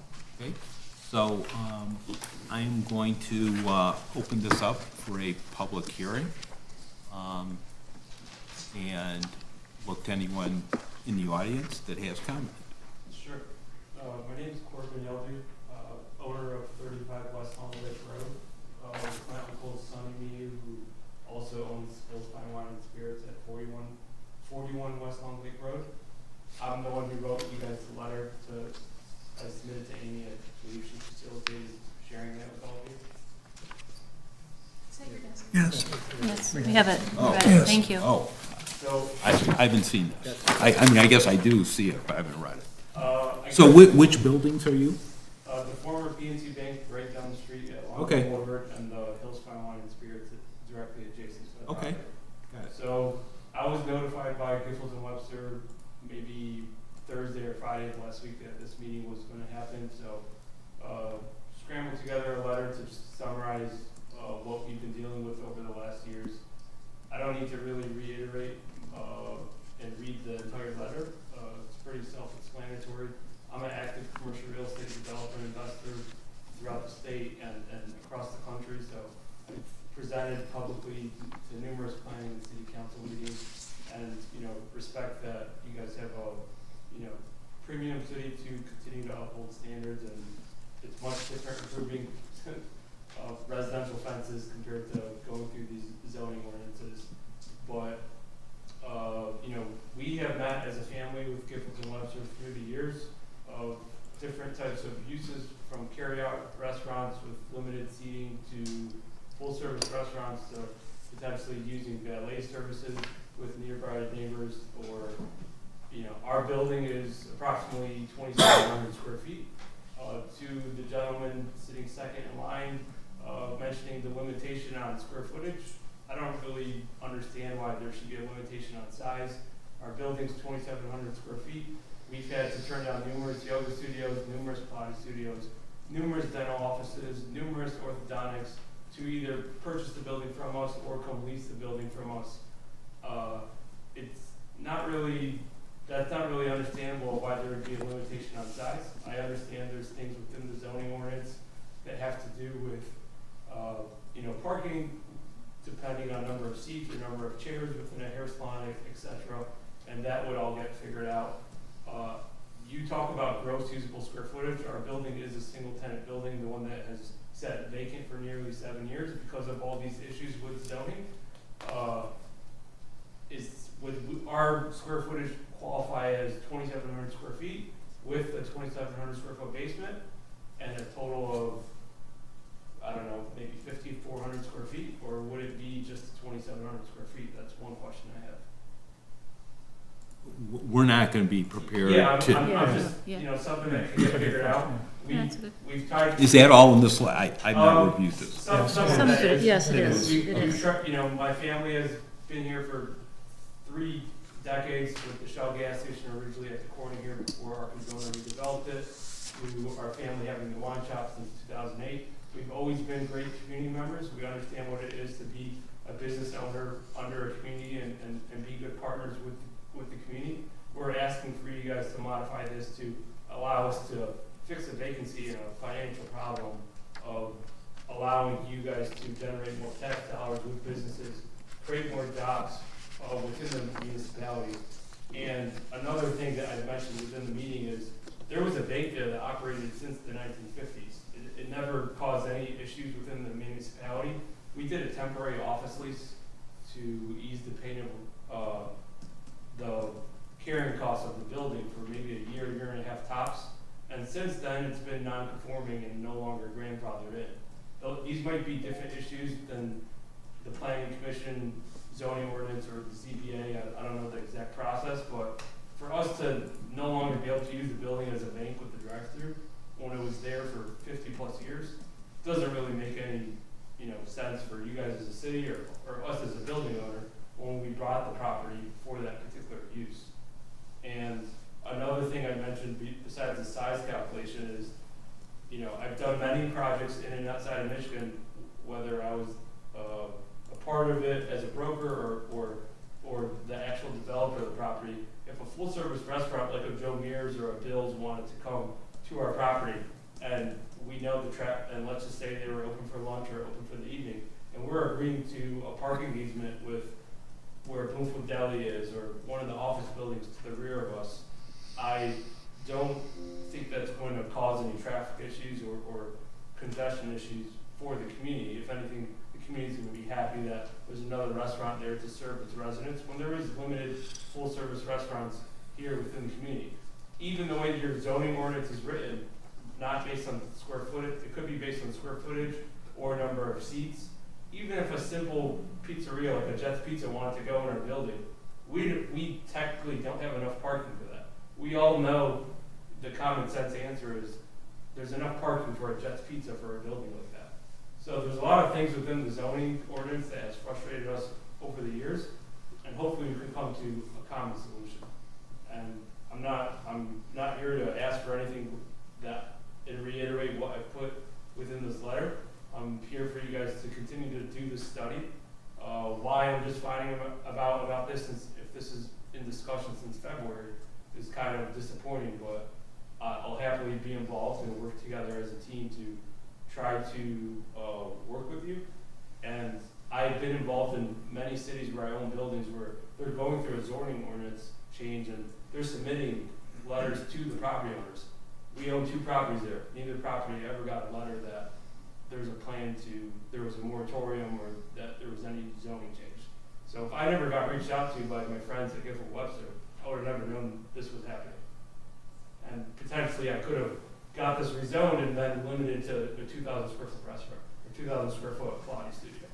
So just, speaking from my professional experience of the concerns we have for our property. Okay. Well, I know I said a lot, but just. No, at this point, so we've got, as Jill explained, sort of this narrow focus right now on these proposed changes to the zoning ordinance. We're not changing zoning per se on specific parcels. You've got, it sounds like, some unique circumstances that run with the property. We've got a pre-existing condition in terms of what was used, and then that changes over time if it's not used for that. And that ordinance is common in a lot of municipalities, but there's a lot of unique elements, and, I mean, it's just, I would encourage, you know, continuing to work with Jill, and you've got options. And, you know, there's parking issues, and you'd have to explore all that. What we're just looking at here is these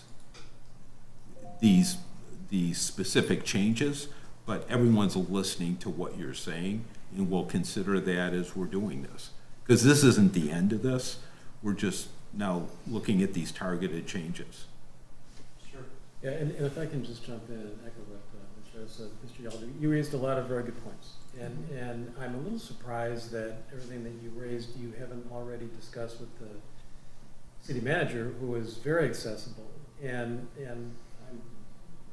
We have, over the years, Okay. maybe not directly him, but with Giffords, with Amy. Okay, well, As and so recently it's, as a couple months ago.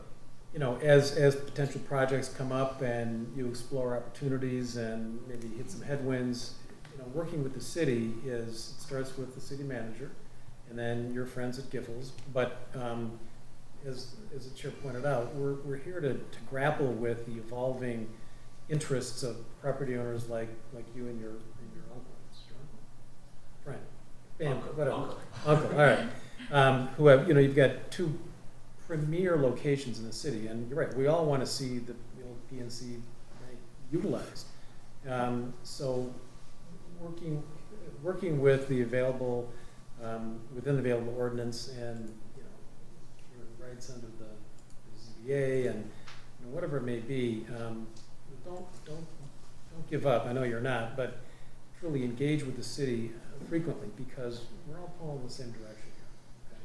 For sure. I really appreciate your comments. Yeah, and whether it's fitness or medical or anything, you know, from my experience, you mentioned the point of, you know, oh, you're trying to limit things like LA Fitness or Equinox or something coming to town.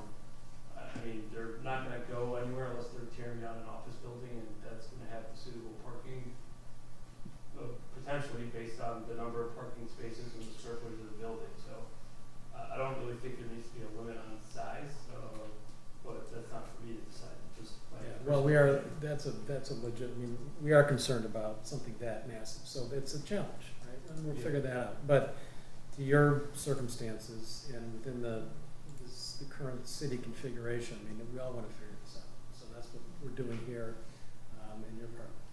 What's your timeline on continuing to go through this process? A few more months, a year? That's a good question. Just curious.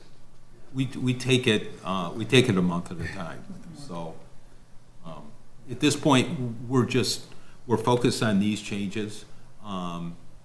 Your property has unique circumstances. So the PNC building, you've got the floor upstairs, you've got a complete lower level that actually, if you look at there's no parking for the lower level, and you've got unique circumstances, and our ordinances address those. And, you know, they're designed so that if you fill up all of that space that's in there, it's probably what, about 5,000 square feet? About 5,400. Okay, so so if you look at that building, it's not just the first floor. The entire lower level is finished too. So if you were to have that entire building occupied, there's not a lot of parking. I mean, I know that lot. I went to that bank for 30 years. So, and then the facility next to it doesn't have a lot of parking, and I think there's sort of a shared parking where you own both buildings. So my suggestion is you've got the open ears here with the city manager and with the planner. You got to come up with a use, you know, decide what you want to do, and then, you know, approach the city and see what fits. Do you keep the buildings that are there? Do you raise them in lieu of, you know, yeah, pardon me? We need to keep the buildings economically. It's already cost us another $500,000. You know, there's, you know, people tear down big buildings, expensive buildings. So those are all, I guess, decisions that you'll have to make. And To just Commissioner share- Hostler's point, at this point, we're just looking at these. There's a lot of, talent sitting across the table from us, and if you work with them, but with any development, you've got to have an idea. You got to have a plan, and that, someone came to us a year and a half ago to rezone a piece of property. Yeah, the t-shirt first bill. Right, and they wanted to rezone it, but they didn't have any plan. And so it wasn't one person, several commissioners said, well, if you want to rezone it, let us know why you want to rezone it. And so I would offer the same suggestion to you. Decide what you want to do with the property and see what makes sense. Sure. But- Yeah, just 2 more points and I'll, put that into it. Just to give you guys reference, you mentioned the basement, and the basement, obviously, since there was a bank there since the 50s, there's no first floor restrooms. There's 2 full-service bathrooms in the basement, a conference room, another vault, a kitchenette down there, and additional storage space. So this is a single-tenant building. So obviously, it depends on the use. If it's an office use, I'm sure they could potentially use the bathrooms down there. If it's a future restaurant or a dental office, I'm sure you're going to need to install a bathroom and stuff on the first floor. But just giving you guys that context, because she mentioned something in regards to the gross square footage versus the usable square footage, which would be the first floor, essentially. And to your point, yeah, we have had those conversations, and that's why I'm explaining we've already, they can tell you in private rooms, we've gotten turned down numerous times based on different things. And this isn't a raise and rebuild development, it's a repurpose of an existing building. So technically, if there's a conforming use, there's no site plan or special land use approval that we need to go to. It's just we sign a lease, they do their build out after they get their permits, and they open up. So that's the dilemma we've had when you're just a landlord with a vacant building. Okay. All right. Thank Can I you just for- make one comment yeah. so you know? Commissioner Cuter and I were involved a long time ago before the moratorium even came up. And I just want to say thank you for this. This makes the moratorium why we did it, is for something like this, for you to give us your feedback. But we looked at several buildings in the city, and one of them was the PNC Bank, remember? Mm-hmm. And we talked about that building has been empty for too long, and that's why we did the moratorium. So thank you for coming, thank you for taking the time to do this. This is exactly what we wanted, to hear from business owners, building owners, your challenges for leasing a building. And, we're gonna, yes, today, this hearing is just about this, but as the, Chairman said, come with a plan. Dave's office is always open. Okay? Appreciate it. So is Joe's. Thank you very much for coming. So is there anyone else in the audience that has comment? If not, I'm going to close public hearing, and then I'm going to bring it back to this table, and we can start at one end and work our way down. Your meeting, what time? I'm gonna look. 7:30. No, I know it. What time would you like to be out of here?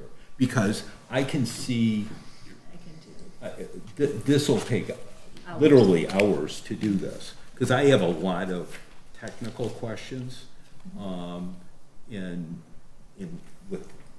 with an engineer sitting there, an attorney sitting there, an economist sitting here, and a business. So there's probably a lot of discussion that may go into this. What time would you like to? Amy, The motion gave everyone till July 31st to have a recommendation back to the city commission. so it doesn't need to be finished Doesn't today. need to be finished today. Mm-hmm. I mean, is it, my comments can really be presented in writing and submitted either to Amy, to you, I don't care where. It seems to me that would be an efficient way to just get everybody's written comments to a single source to be then digested and then disseminated back consistent with whatever That's a good process is idea. appropriate. That would be great. That's a And then great idea. maybe we could, and I apologize, I do have another meeting that I have to go to at 7:30 across town. But I'm staying here until we're done. But if we were done earlier, I would also be okay with that. So my suggestion might, if I just could, Oh, maybe no, just finish and then I'll yep, turn yep. it over to you. If there's bigger questions that we have, like why are you doing this or why are we doing that, that might be a good way to, and then if there's more detailed technical stuff, we could do that. Go ahead, sorry. I was just going to comment that if there is an interest in submitting written comments, I would suggest that the written comments be submitted to the planning consultant without copying everybody. Okay. Everybody submit their own. Right. You know, with all due respect, some of this, I think you almost have to discuss. I don't want to, you do this for a living, write memos. I'm looking this, and I have a lot of questions, similar to Commissioner Arnold said, well, why 2,000? And I mean, for us, if we end up communicating in writing and we're going in 10 different directions and everyone's asking similar questions, but we don't see the other questions, I think part of this process, in my opinion, should be dialogue. The basis for the changes in this city, and I've been doing this for a long time, the basis for what we do is the dialogue by the residents. And I think it's important that we have that dialogue. There's comments in here about what we're doing with the area. And I guess I think it's important that we dovetail back to understand what the language is in the master plan. I don't think we should be varying from language. We need to consider what the language says in the master plan. So we may have personal comments. So bottom line is, I think we should discuss this. There are things in here I could never get comfortable with. And so I'd like to go through them, you know, for whatever that's worth. And I guess, and we can do it in writing too, but I'd like to go through this too. Well, I mean, I don't disagree with any of that. I mean, I just have some clear edits to your draft that are easily delivered in writing, and I can do that to you. But I think that, well, it's a very good point that from a macro perspective, we need to, all of us, discuss what we're doing here. I mean, you've moved things around, and that's okay. But to Commissioner Arnold's point, you know, why 2,000? And to the member of the audience, you know, addressing sizes, I get it, we don't want a LA Fitness, but I mean, where's the flexibility if we need something a little bit bigger that's not gonna, you know, blow up parking? And so those are discussions that I think we certainly should have. And I don't know the procedure that fits best with the timetable and whatever compliance with OMA and your availability. Yeah, I think, and I agree with both of those comments, and I'm saying in terms of the big picture, like, why are we doing this? We can get into the weeds on the specifics of the text, the technical words that are here, but I think just generally talking about what we're doing, even if we just start with the uses. I think we should start out, frankly, let's start out from the definitions and work our way down. Okay, That's, my suggestion for that then is we don't necessarily, well, all right. I guess that's what I'd like to do. Yeah, So, right. so with all due respect, we've been developing ordinances in this city for a lot of years. And typically what we've done is we had subcommittee meetings. And we would sit around the table and we would drive down into these issues, because with ordinances, one word can make a significant change in the impact on, And so, and some people will catch those.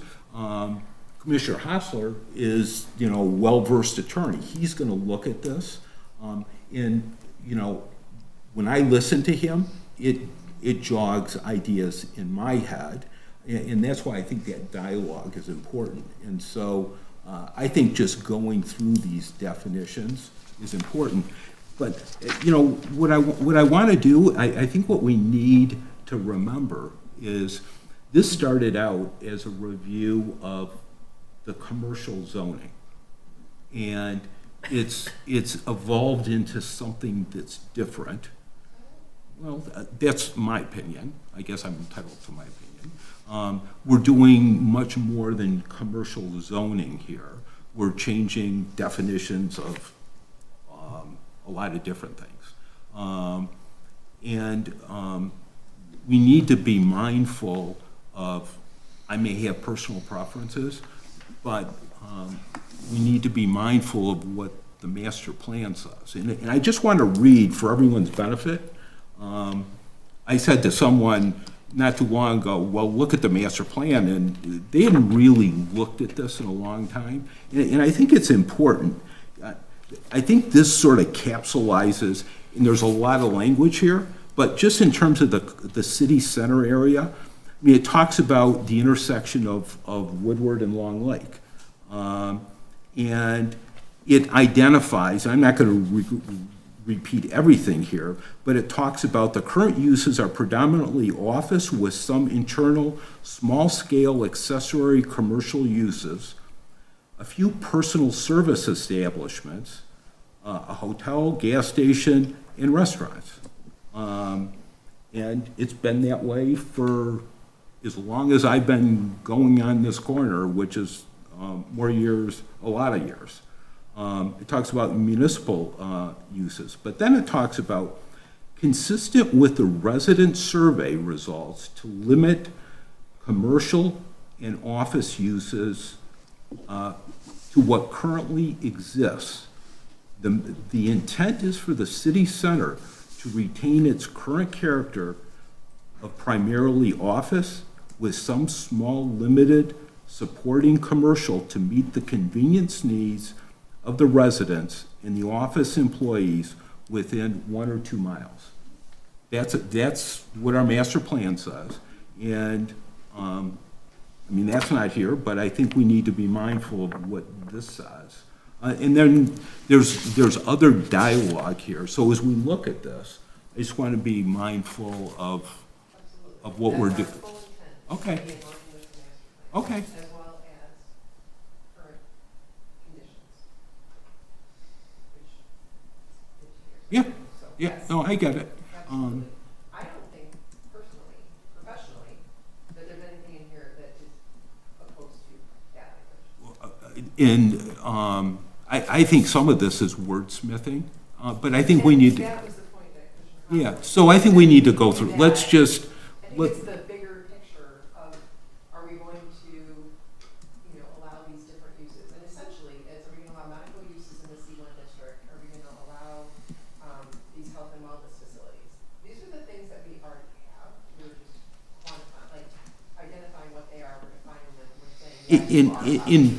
In honestly, as I looked at this, some of this really doesn't impact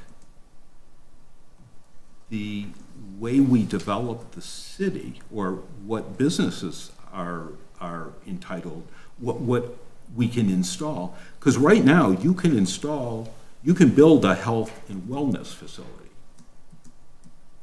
But it's not permitted in the city. It's not permitted by the. Well, it depends. And it's not permitted. Well. So that's part of what we're. Well, saying. and maybe we can explore, that's what I want to We do explore. allow them, but how have we allowed them? They should be defined, we Okay. should say. So let's, when Mr. Yaldu calls and asks us, we can say, oh yeah, absolutely, you can do that. okay, that's where going through this, Jill, I think will be helpful. So let's just go back to the definitions. Just to interrupt you, I'm gonna. Mr. Chair, you guys- point of order, public hearing's Yeah, closed. no, I'm we've, gonna respectfully excuse myself and let you guys privately have this conversation. okay, I appreciate yeah, your time. okay, Thank you. thank you. Thank you. Thank you. So, go ahead. So let's go through the health and the wellness facility. So you're saying right now, you can't we have a business in the commercial district where, we, So you have personal service establishments. right, Which says specifically, in calling out, such as but not limited to repair shops, watches, radio, television, tailor shops, beauty parlors, barber shops, interior decorator, or dry cleaner. The interior decorator is the one that I was like, it's a funny thing to have as a personal service, but, there it is. So, but this is loose language. It says, it is very loose, so we're trying to clarify it says- what that means. A beauty parlor suggests a term that isn't typically used anymore. Maybe we would say a salon, and have, Okay. And when A day the spa physical is- therapy place came in, that was a big problem because there was no medical offices and remember Sarah was having a big problem with that. So that was shoehorning that business in. So I think this is very appropriate to recast it modernly. So I've got no problems with I agree with that. Yeah, I do It's just the too. wordsmithing that. Yeah, I agree with it. so so health and wellness facility, that's going to be allowed in a commercial and where is that The allowed? proposal was to put it in commercial, C1, and then O1, and then by the estimated fact that it would be permitted in O2 as well. Okay, And that's why we put the limit on it. And again, it's a small studio by nature. Yeah, I think we're all gonna object to the 2,000. We just need to figure out if there's a number at all, and then what it should be. Exactly. It's more like, look at what are all of the chains, what's the smallest one of all of the chains, and it's probably gonna be something like 20,000 feet. Absolutely, we can do that. It's not gonna be anything close to 2,000. I agree. But On the smaller side, just to introduce and test the water. Get our attention. so Randy, are you suggesting that, what are you suggesting then? It's got to be a much larger number? Yeah, I mean, if the intent, what I heard, the intent is the city commission doesn't want a Lifetime Fitness or a LA Fitness or any of these large places, Equinox, whatever. So if we could just look at what are the typical sizes of those facilities, and then put the limit at 50 or 75% of what they would normally build, and then we won't get any of the big chains. If that's what we're trying to avoid. But saying it's 2,000, they wouldn't even sniff at anything that was Right, probably under 20,000. It was, right, those would. The research showed that a small studio was 2,000 to 3,000. So again, to reduce your rationale, let's go on the lower end for our discussion purposes. One thing that I would say too is, when we write zoning ordinance language, we want to anticipate the uses that we have. We want to plan for and provide for uses we have today, and try a little bit to anticipate what we might see in the future. We want to provide some flexibility, but we know that the zoning ordinance is not set in stone. I think it's important to remember that. It is intended to be a document that can be amended from time to time, and it frequently is amended in many communities. Because, sometimes we have an interpretation that comes up later that we say, if someone comes in that's new and says, well, I don't see it. To your point earlier, well, this word could mean this, and everybody agrees that this is exactly what this means. And then 10 years later, 5 years later, somebody comes along and says, that actually also could mean this. And then everyone's like, oh, well, we should amend the ordinance and fix that. Provide some clarity. Anytime that there's an issue where we are made aware that our ordinance is unclear and vague, we should look at it and see, is there something that we can do to improve the readability, the enforcement, and the review opportunities for the planning commission and city commission, so that you know what you're reviewing and approving. And so to that end, I would say, this is intended to be sort of a slow start, some smaller things that then we can do and then if we find that there are other things that we want to look at, then we build on to that as we need to. But again, this was intended to be pretty targeted to our findings, to city commission's original ask of what we do to support the office in the commercial areas in the city center district. These are some of those things that don't have the effect of dramatic change, because this isn't enough time to do dramatic change. We can do that, But that's gonna take a lot longer. So with the yoga studio, do you have to be licensed to run a yoga studio? No. So I guess I'm looking at this, and this says, so when I look at health and wellness, it's unclear to me, there's two different things I guess I see. One is a yoga facility that might be, some individual opens up in a 3,000 square foot area, or it can be a physical therapy, which I've been in a physical therapy setting, and it's, I don't know, 8 to 10,000 square feet, with lots of equipment, and it's a medical use. So is this supposed to be both? Yeah, and to Will's point, you know, words matter, and the way that you've got the definition of health and wellness facility, it's rehab, et cetera, licensed by the state of Michigan as applicable, and then you continue, this may include but not limited to, and then you reference businesses that don't need to be licensed, so it's kind of inconsistent. I mean, I don't know whether. Revise that to say, license as applicable. Yeah, whatever, but I mean.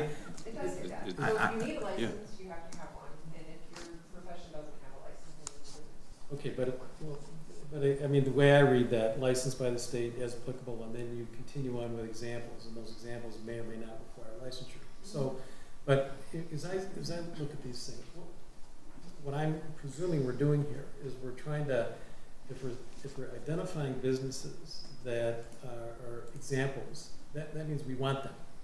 And we want those businesses, those potential, property owners to come in and develop what we would like to see. I mean, maybe not, because they're for examples, but we're listing them because we find them important and desirable.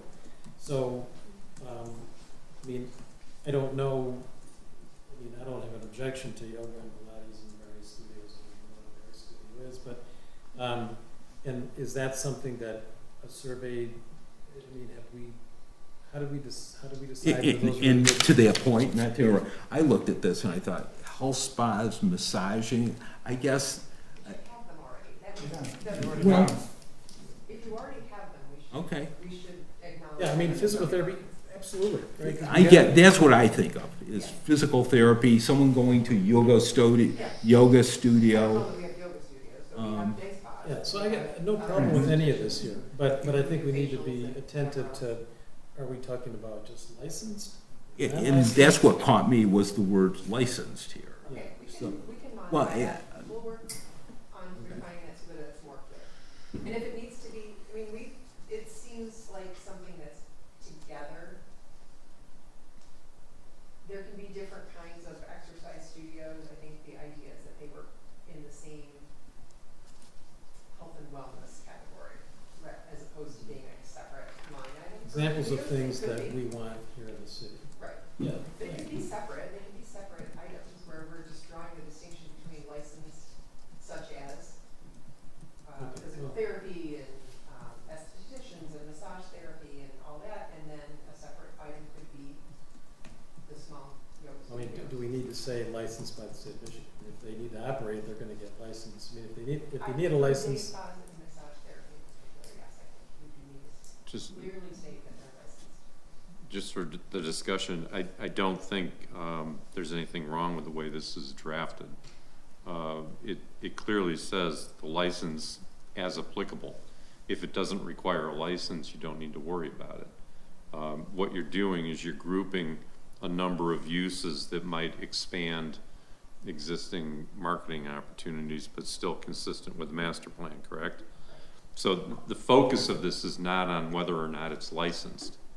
It's just gonna be, it's gonna be licensed if it's required to be licensed. I understand all that. And I just think that, to me, I read this and it was ambiguous. The examples here have to be licensed. And I think I know what you mean.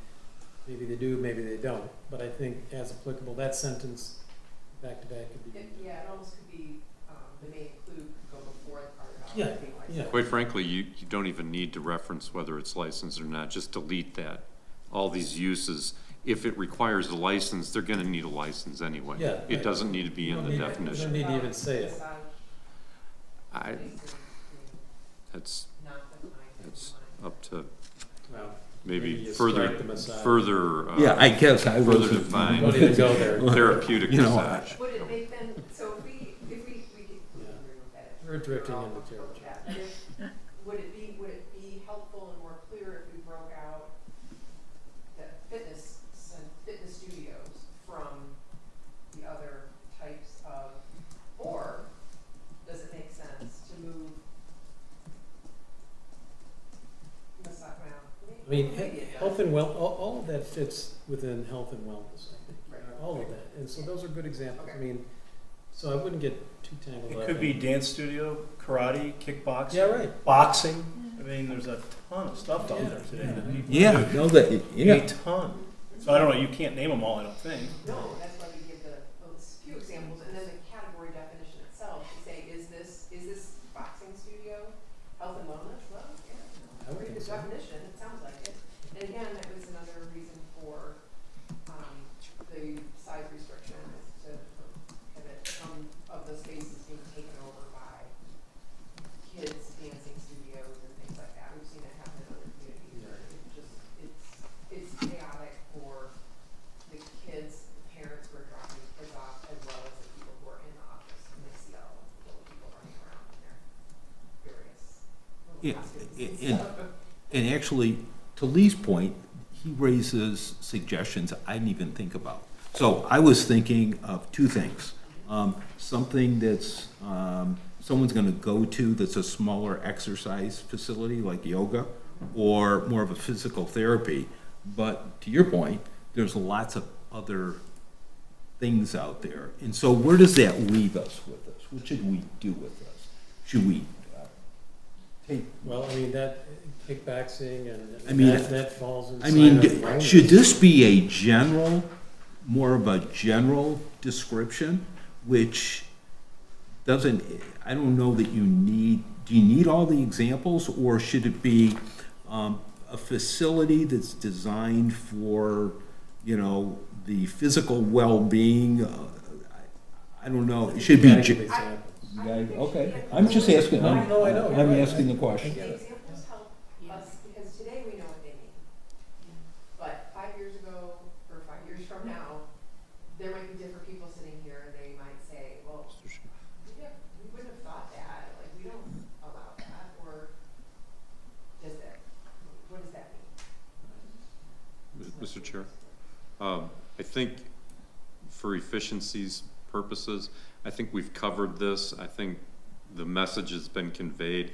This might be a circumstance where we move to the next topic and encourage the members, if they have any other thoughts, put them in writing and send them to the planning commission. Okay. Good point. Yeah, keep in mind too, when you are looking that, we did in the office, so in the commercial district, we decided wherever they are. But in the office district, we did say that they need to be on the ground floor, of multi-story buildings, just for in case it was a kickboxing or some very high energy, jumping around kind of activity, that wasn't over, say, some kind of a very quiet office practice on the ground below them, so. So let's talk about the next one then, office medical. Yes. So we allow medical in office. Now we've got a new classification called office medical. So, I mean, what's the difference? And then, It's basically all outpatient services, the way it's described. Yeah. There's a lot of, I think your point here, but maybe just to add in, like, we already say it overnight, but, you know, you don't, these orthopedic surgeons, they don't do this in a hospital. They do it in outpatient surgeries. If you're having eye surgery, you're doing it in an outpatient building. So I think that's what you're trying to address here, is not the overnight medical that is, okay, that's what I want. And that is something that we're definitely seeing more and more of the construction of those types of outpatient Oh, they're all over. surgical centers. Yeah.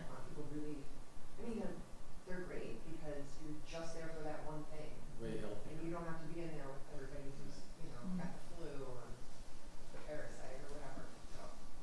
So, does it matter?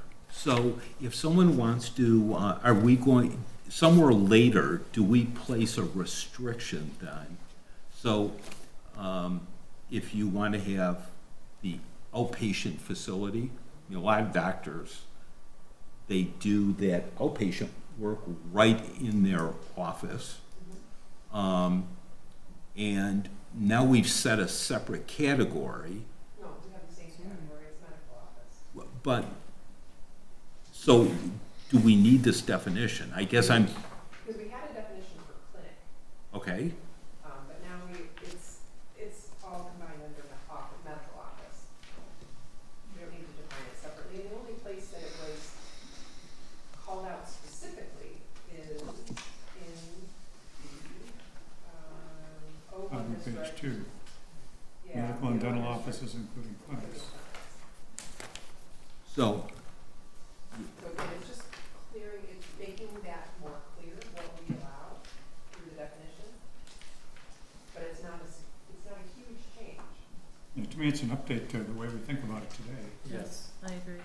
And we are adding them into the C1 where they're not normally. and I think that makes sense. I've had a couple of brokers ask me, why can't they put But medical? you go right next door, they could do it, they couldn't in this district, and it's right there. They want to go into the Dietrich site, you can't do that.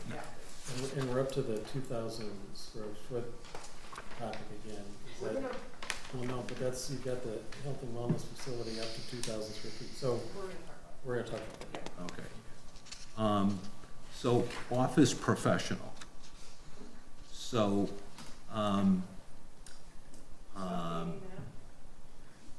this stipulates that you gotta be a professional. So, if someone comes in who isn't a professional and runs a successful business, is that office professional? This says that you shall be, shall mean an office of a member of a recognized profession. I don't know. I mean, there's a lot of people that have businesses. I think a lot of guys sitting up here, a lot of the commissioners may have professional certifications, but a lot of people don't have professional certifications and may have a professional office. I mean, is it, I'm not sure I understood that designation. Well, I mean, it may be, and this is something that I had some comments on throughout, is, I like the examples, because I think that's important, because you're identifying the uses that you find significant and you want them in the city. But I think to Walt's point, you preface, in this case, right after the word business, you would use what you did above, which may include but shall not be limited to, and then architecture, et cetera. And that same reference is also added, we haven't got there yet, but personal service establishment, that, you know, second line down, related services including, and then the same thing, include the, which may include but shall not be limited to. So you're not boxing yourself into those. And I got a big problem with your personal service establishment.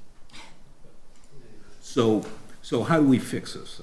So office professional shall mean an office maintained for the conduct of business, including. Which may include but not be limited to, and then. And we will Mr. strike. Chair, bear in mind that this is just the definition of office professional. If you look at the office ordinance section, for instance, 2417, it permits office buildings for any of the following occupations: medical, executive, administrative, and professional office space. So it's not more than professional offices are allowed in the district. This is just the definition of one type. But why do we even need But I this? was gonna say, we don't necessarily. I mean, I've looked through lots of zoning offices. It I've was built in the offices. It was in the regulation, that's why it was defined. The ordinance now It- says it- executive, administrative, and professional. Exactly, offices. which So is a let's wide just- open range. Right. Um, We'll just clean up the yeah. definition for office to include all those things, and then we can get rid of administrative, professional, and executive. Yeah, my hangup was stipulating that you need, that someone has to be a member of a recognized profession. I think the point's been made. Yep, and okay. There'll be a revision. Yep. So why don't we move on to the next? Just a suggestion, if you're gonna keep a list like that, you probably ought to have something about, finance and investments, since we've got lots of them around here, and that's not on the list. That's a good point.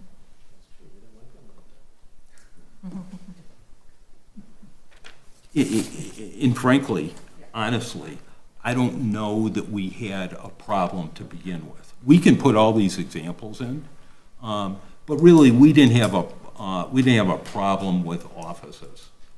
We did have one problem, and that was allowing medical in office. And I said that to, or medical and commercial. I said that to a couple people. And you fixed that. I think that's good. But,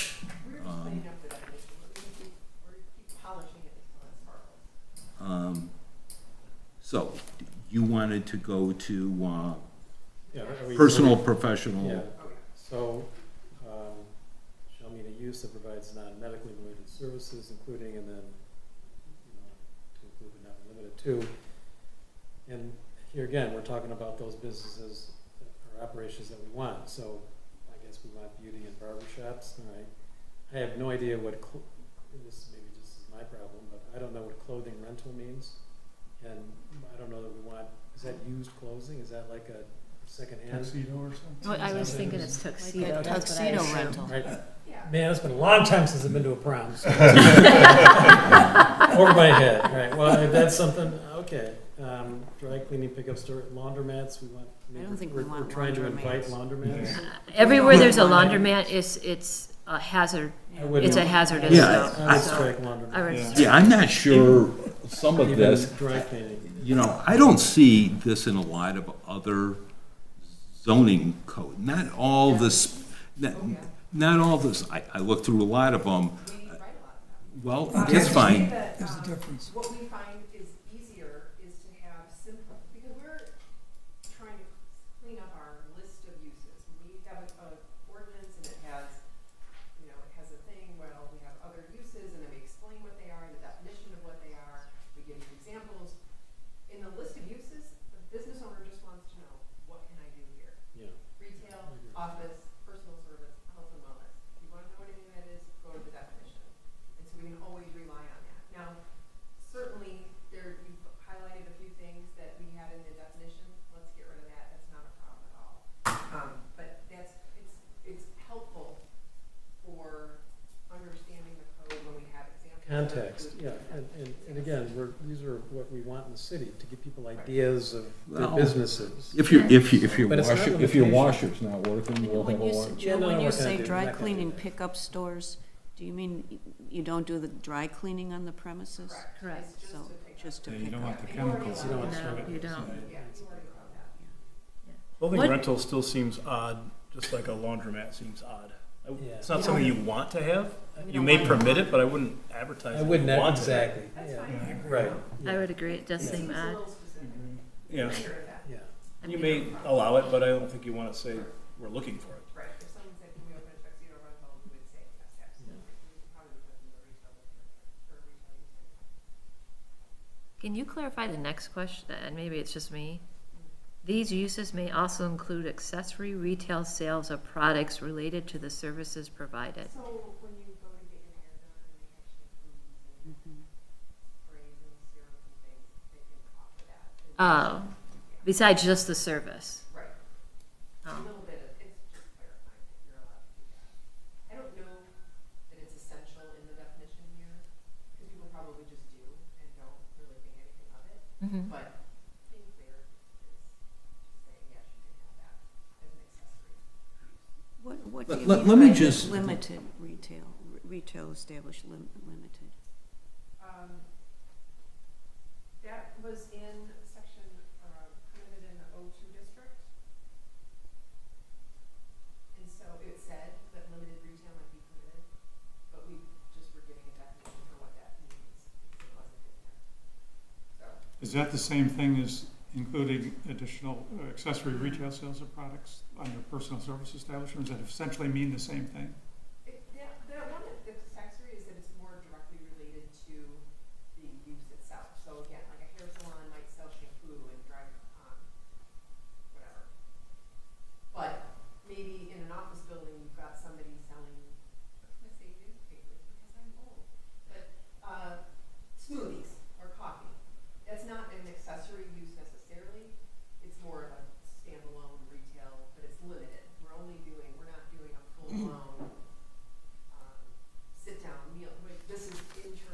to the office building, it's for the people who are here. What about restaurants within an office building? For If it's intended like more like a cafeteria style, then maybe that would be, but if it's more of a restaurant, then it's gonna be a restaurant use, and that's permitted too. But it wouldn't be limited to retail, it would be something, it could be a restaurant. Does that make sense? But it's allowed. Yeah. It's already allowed. So I'm going to go back to the original definition, which is any personal service establishment that performs services on the premises within a completely enclosed building. These are key words. For persons residing in the adjacent residential areas. Now, you deleted those words.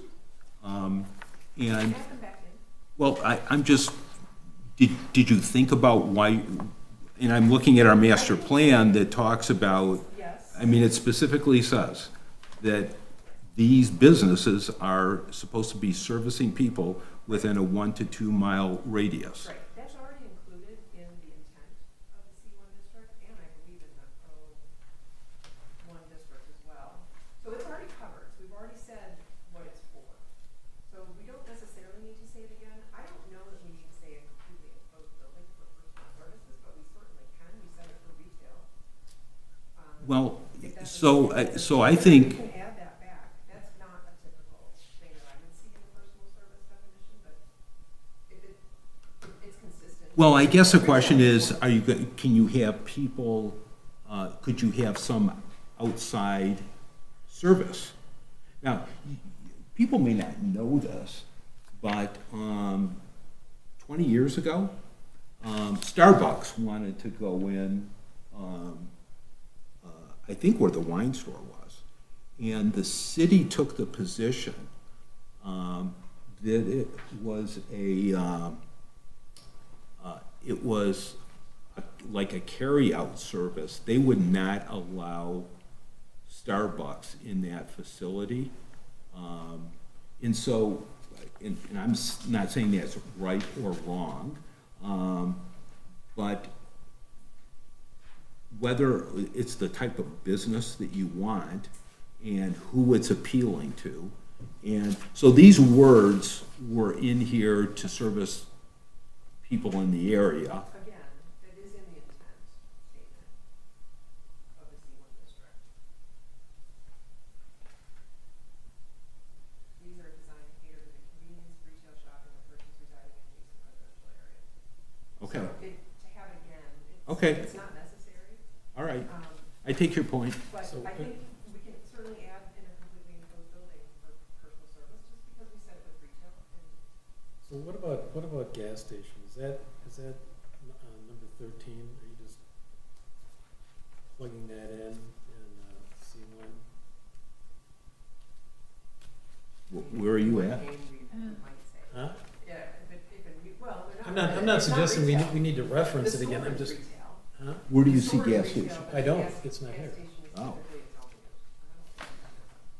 So, I mean, it's not here, and I know we're gonna get any more gas stations, but, and, you know, But we have an existing one. No, I know, but. So you should have a category. I mean, Well, it should be under the zoning. I don't know how, that's Is why I it said, retail? I would think it'd be under 13, but, well, no, but see, but this is, we're talking about this, because the gas stations are evolving. I mean, it's not just a gas station, anymore. It's a destination for a lot of things. And I don't really think we want, but I don't know, to see the mobile station develop into something that expands beyond its current services. I don't know. I mean, I wouldn't mind that, but I guess, I think I'm in the minority. But is that something we need to think about and Does talk it fit about? as a retail establishment, though? Isn't that Well, what a gas station it is? probably does, yeah, so it's a retail. I would say something of that scale or impact, when the city gets the notification from the property owner, hey, I'm thinking about doing this, I'm not quite sure that I'm permitted to do it here. We might look at the ordinance and say, well, no, we don't actually have gas stations as a permitted use in our district. Maybe we need to add that. Maybe we need to make that amendment. I would try to, while that could happen, I don't know if that's one of the ones that we need to worry about today. What about charging stations? Charging stations, I think that we just allow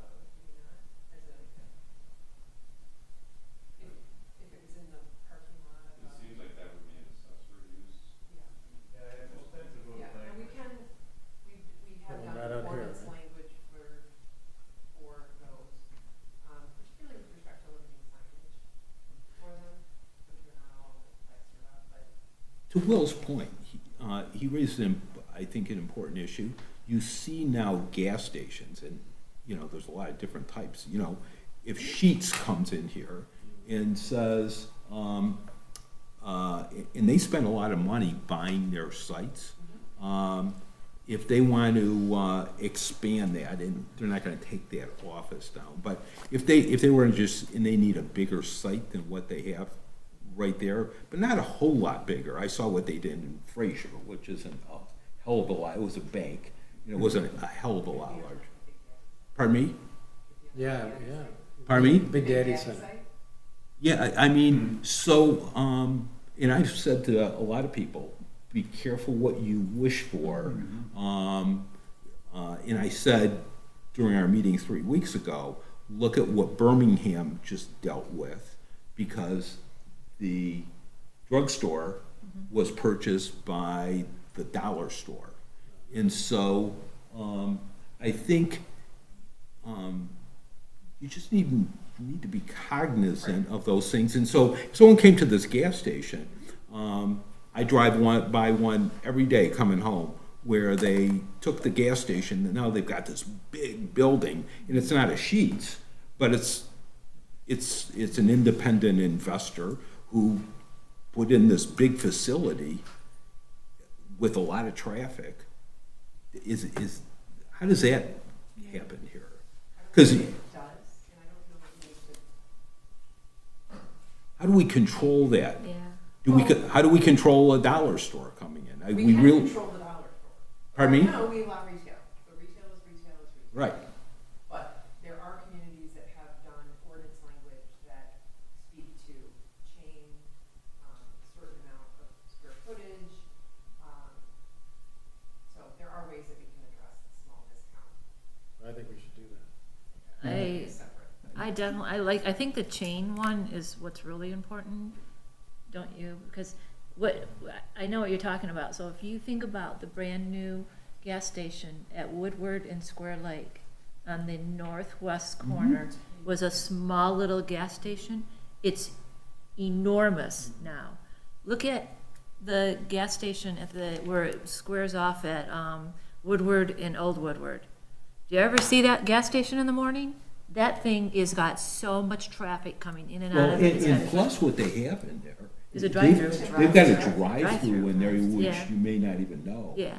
I didn't know it until, pardon me? I drove through it all the time on my way to work. I didn't even know it was there, I Alice, think- until someone said, Yeah, let's so- go through the drive. I said, where? Well, To the point being that Commissioner Hostler just said, you know, we don't want to get a lot of traffic.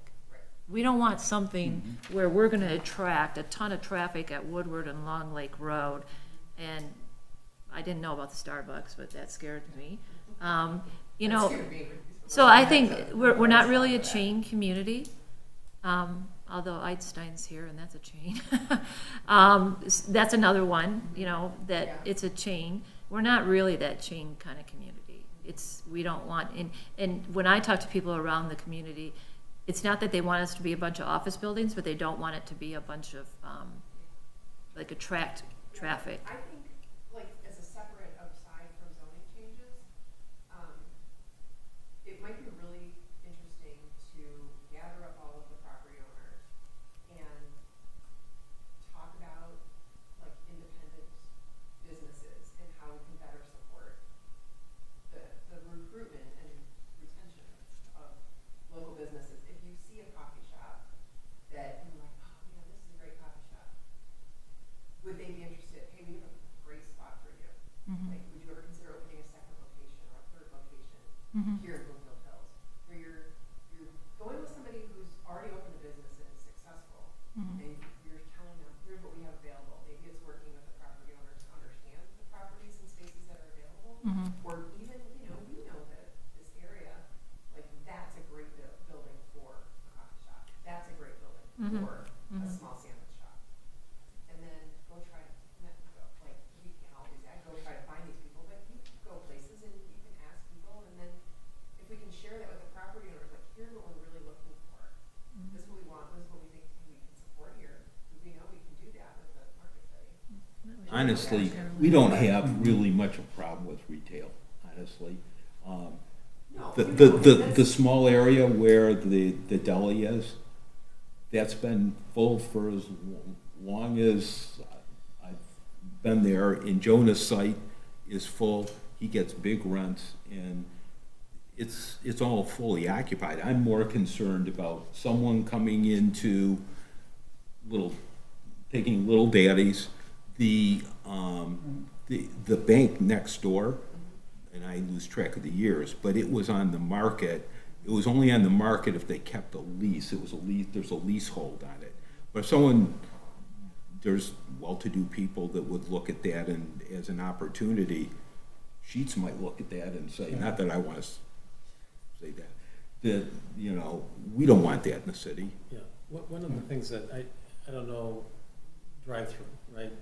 Whether there's planning analysis that can preclude drive-throughs, because I mean, I see that, and I don't know whether this is city attorney exclusionary zoning, but from the guy who's just here and his little bank problem with maybe a drive-through option, to the Little Daddy's potentially becoming a drive-through, or the bank, you know, I think we got to be attentive to that as a motivation for uses, and whether as a community we want to like try to include that, or what they did in the examples Woodward and Oak with that Tim Hortons. I know that the planning commission there, before they approved the site plan, it was an open air drive-through, and after a lot of backlash from the neighbors, they enclosed it to stop the lights going through the neighborhoods. And so, you know, careful about a clever developer coming in with a solution to the typical problems with a drive-through if they enclose it, right? We don't permit that right now. But you can As much with the, as a flexibility that we you can preclude drive-throughs just. Yeah. So, for example, we've got the drive-through at the bank, Yeah. at the Chase. They had to get special, we had to give them the right to do that, just so you know. Okay, I didn't know that, okay. No, bank drive-throughs are typically But- lower volume. They're not, you know. But we want to, cars parking out on- Because I could see that bank across from Little Daddy's getting retrofitted as something else. or someone just going in and buying that and doing something Not drive-through restaurant. big. I wrote an article about drive-throughs for Okay. Civil Engineering Magazine. Yes, Okay, good, well, you're the person. Good to know. It started as, we should ban all drive-throughs everywhere all the time. Okay.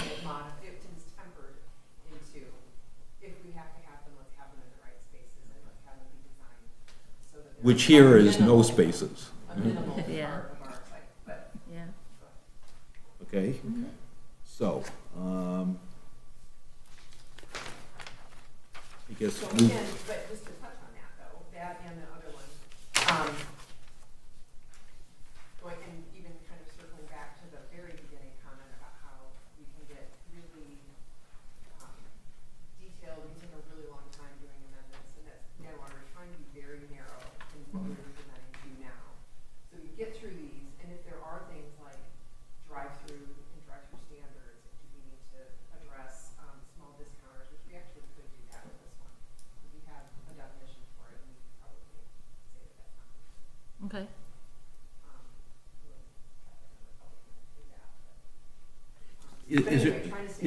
Is there a reason to have these, you said somewhere it says retail establishment limited?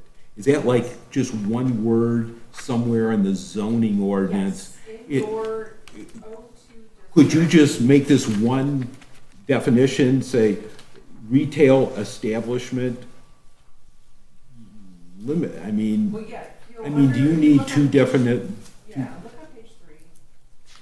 You could change it here.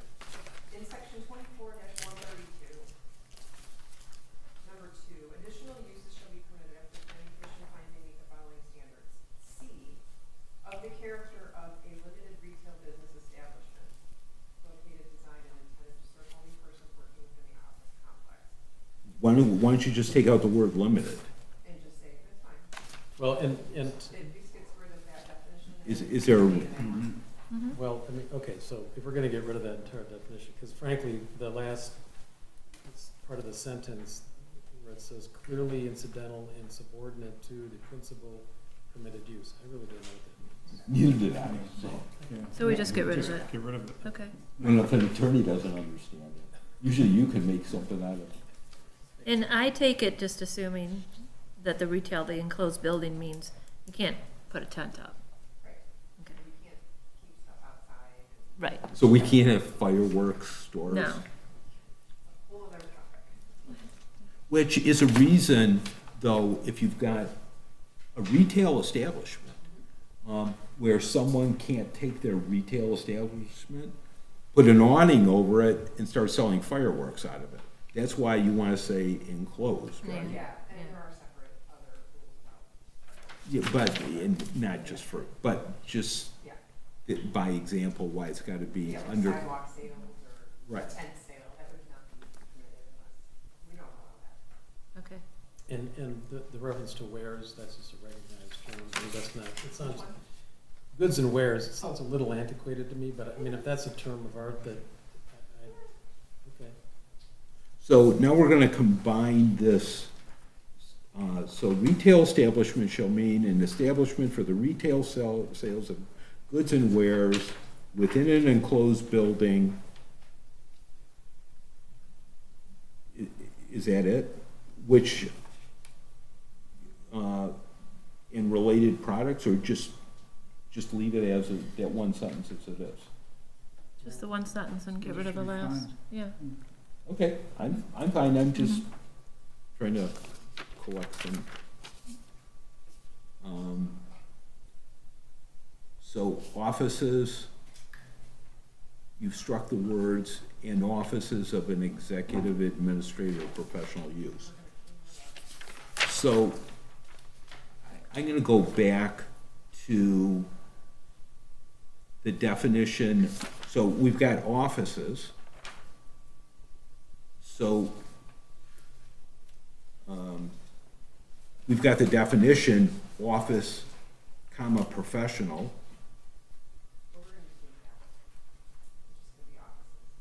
Right, no, I understand, but, so we're gonna clean, because right now, you've got this reference to the professional, so that's gonna all get cleaned up then. So it's gonna be, this was a fine description, it may not be a broad description, but I thought it seemed to work. So we've got a bunch of added words here with all these professionals listed. Right, that would be our definition. And then the reason that we would have, and I do see that I pull out medical, dental, and optical, because it's called a medical office. The reason we separate those is not as much for where they're permitted, because they're all permitted in the same places, but it's for the parking, which is higher standard for medical. Right, and I get that. We're not doing that. Which would go to the use that's in the parking table, but, Yeah, we're not gonna touch that. so we've replaced then the words that you struck here. We've replaced those 7 or 8 words with these 2 different definitions, office medical and office professional. That's basically what we did. Yeah.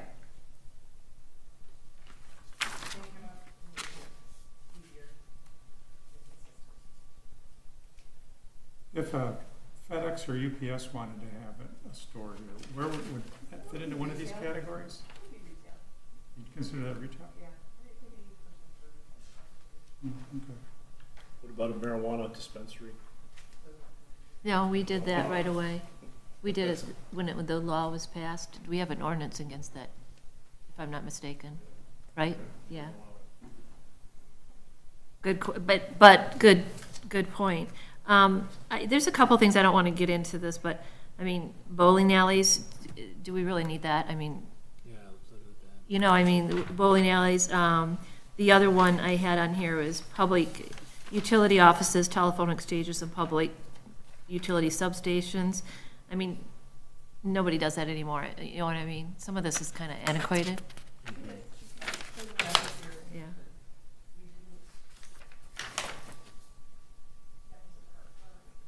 So they would Data centers. It would be data centers, exactly, with something we don't want, the good point.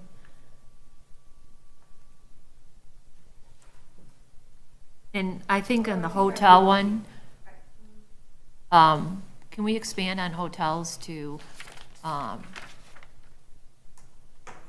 don't know, well, I'm gonna ask you, because you're a professional on this. Huh? Is that a bigger topic, though? It is a bitter topic, so I'll write something up and send it to you. Is that okay? And what will help me? Because we have that other ordinance section, which I think you think is a good idea, because that's a weird place to have a use restriction, Yeah, and it seems like it should go in the zoning ordinance. I think it should go too, so. That way people know. Am I allowed to work with Walt to talk about this, because we know the history on it, and then just send it to her? Yeah, that's all, just one-on-one, okay, No quorum.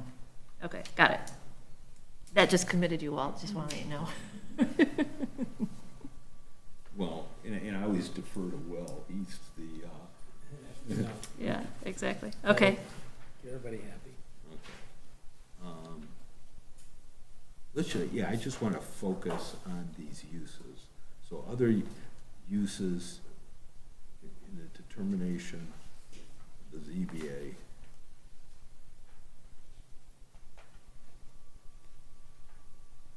Yeah, I want to look more closely at all this. Yeah, we're gonna send her our Yeah. comments. Yeah, okay. So, purposes. This is under office, the Owen District. Oh, let's get back to this. So this 2,000, I had a question there too. So what are we gonna do with this 2,000? We're gonna follow Randy's suggestion, or in terms of the, Identify, we're gonna call it local places, so instead of just doing like a broader national research, we're gonna look a little bit more closely at some of the places that are nearby. So the 2,000 is gonna be a placeholder for the time being? okay? Yeah, I think the idea was that they were small, but we wanna make them serviceable and useful and practical too.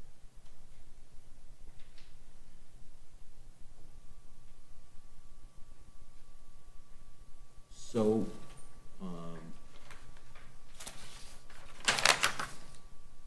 let's C1. So those same uses are available in both O1 and C1. Okay. The office. And then they would go to O2 as well, because anything permitted to O1 is permitted. And so do you want that? Yeah, I mean, do you want, in an O2 office, do you want,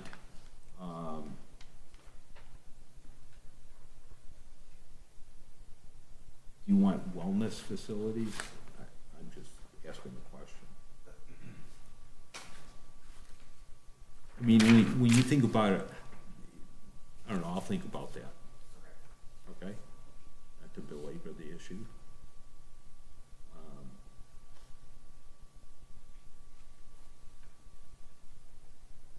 So now we have parking. We We're are gonna- off-street, are we gonna keep going, Is that or? some- Are we gonna stop at Um, parking? Yeah, Okay. I Why think don't it's a we do great that? idea. Let's- Yep, right. I think it's a good idea. Okay. So, how do you want to tackle this? I mean, this is gonna take more time to go through.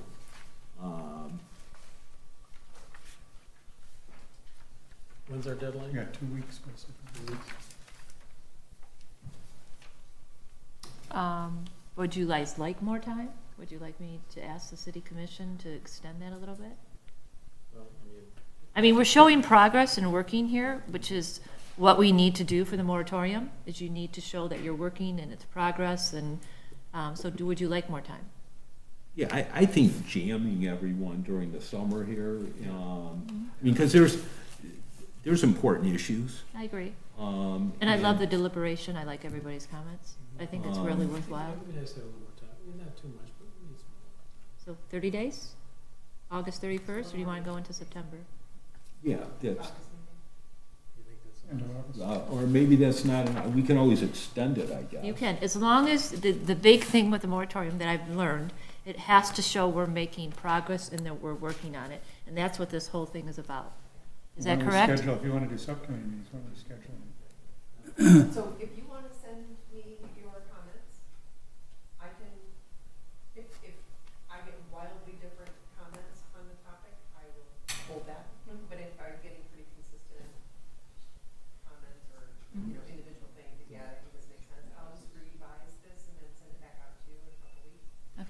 know what might be helpful, in my view? We've talked through this part of it.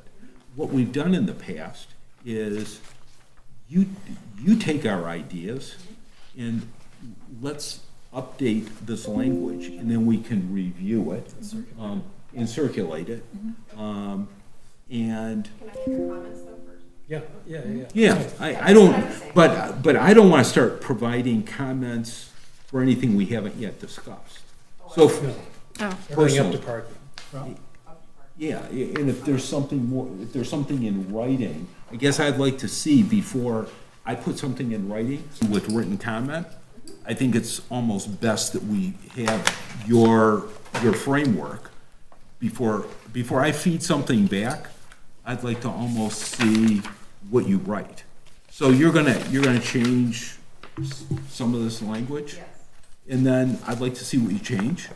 I mean, you don't need to hear more from me at this point. Change this. Well, And then if we've got comments, All of us do. yeah, you can certainly write more, yeah, if you Well, want to write if something. I'm hearing you, so all of us are gonna have the opportunity to take advantage of it or not, to send you our thoughts. You're gonna take comments from whoever you get comments from.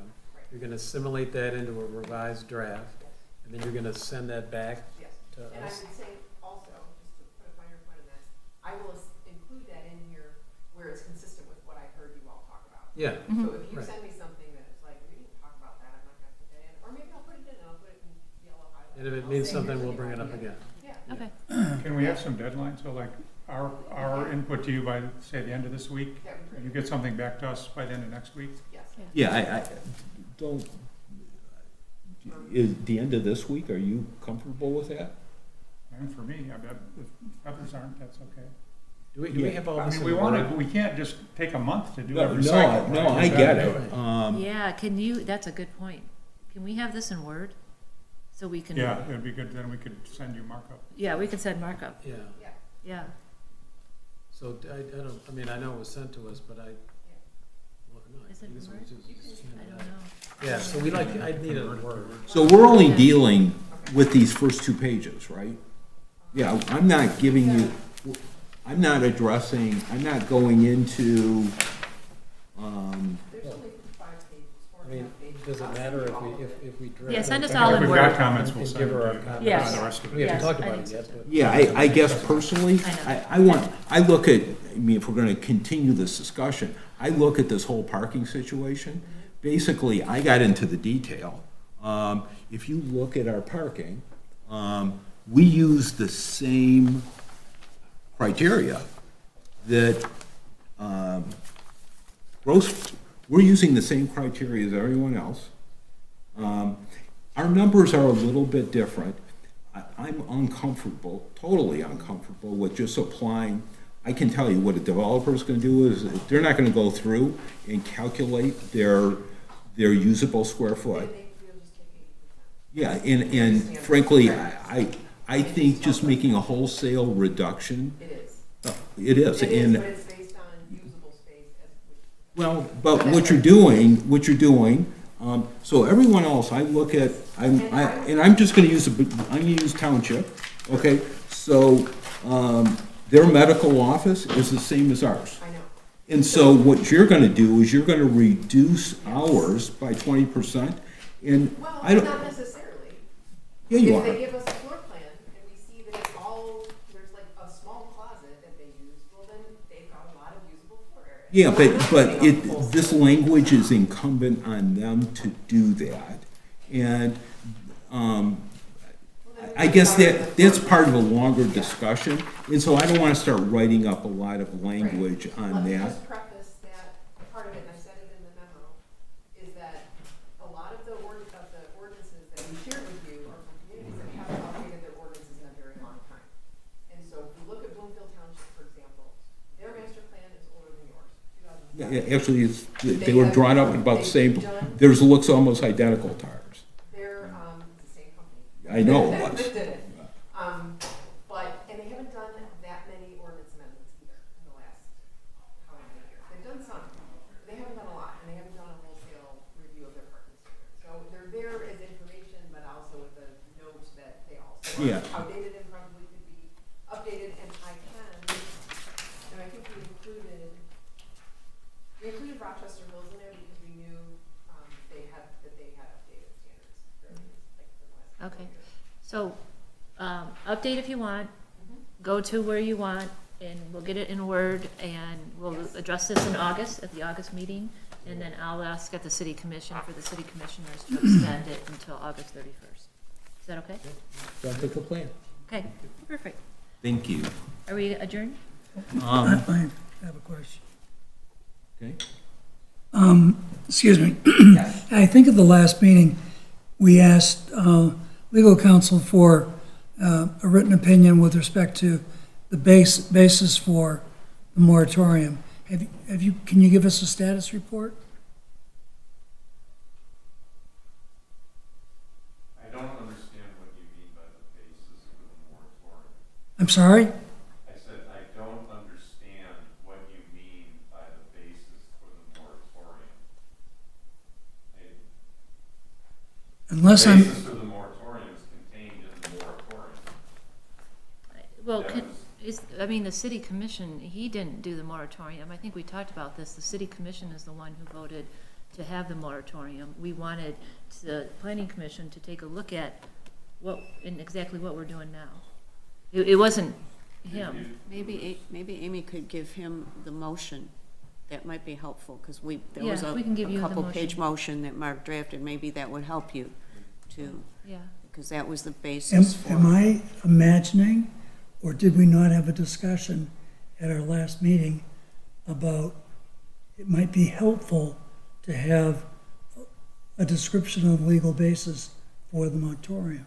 You had that discussion, and I had the same question, because I'm not sure what you mean by that. The legal There's description not a is. statute that says you can do a moratorium.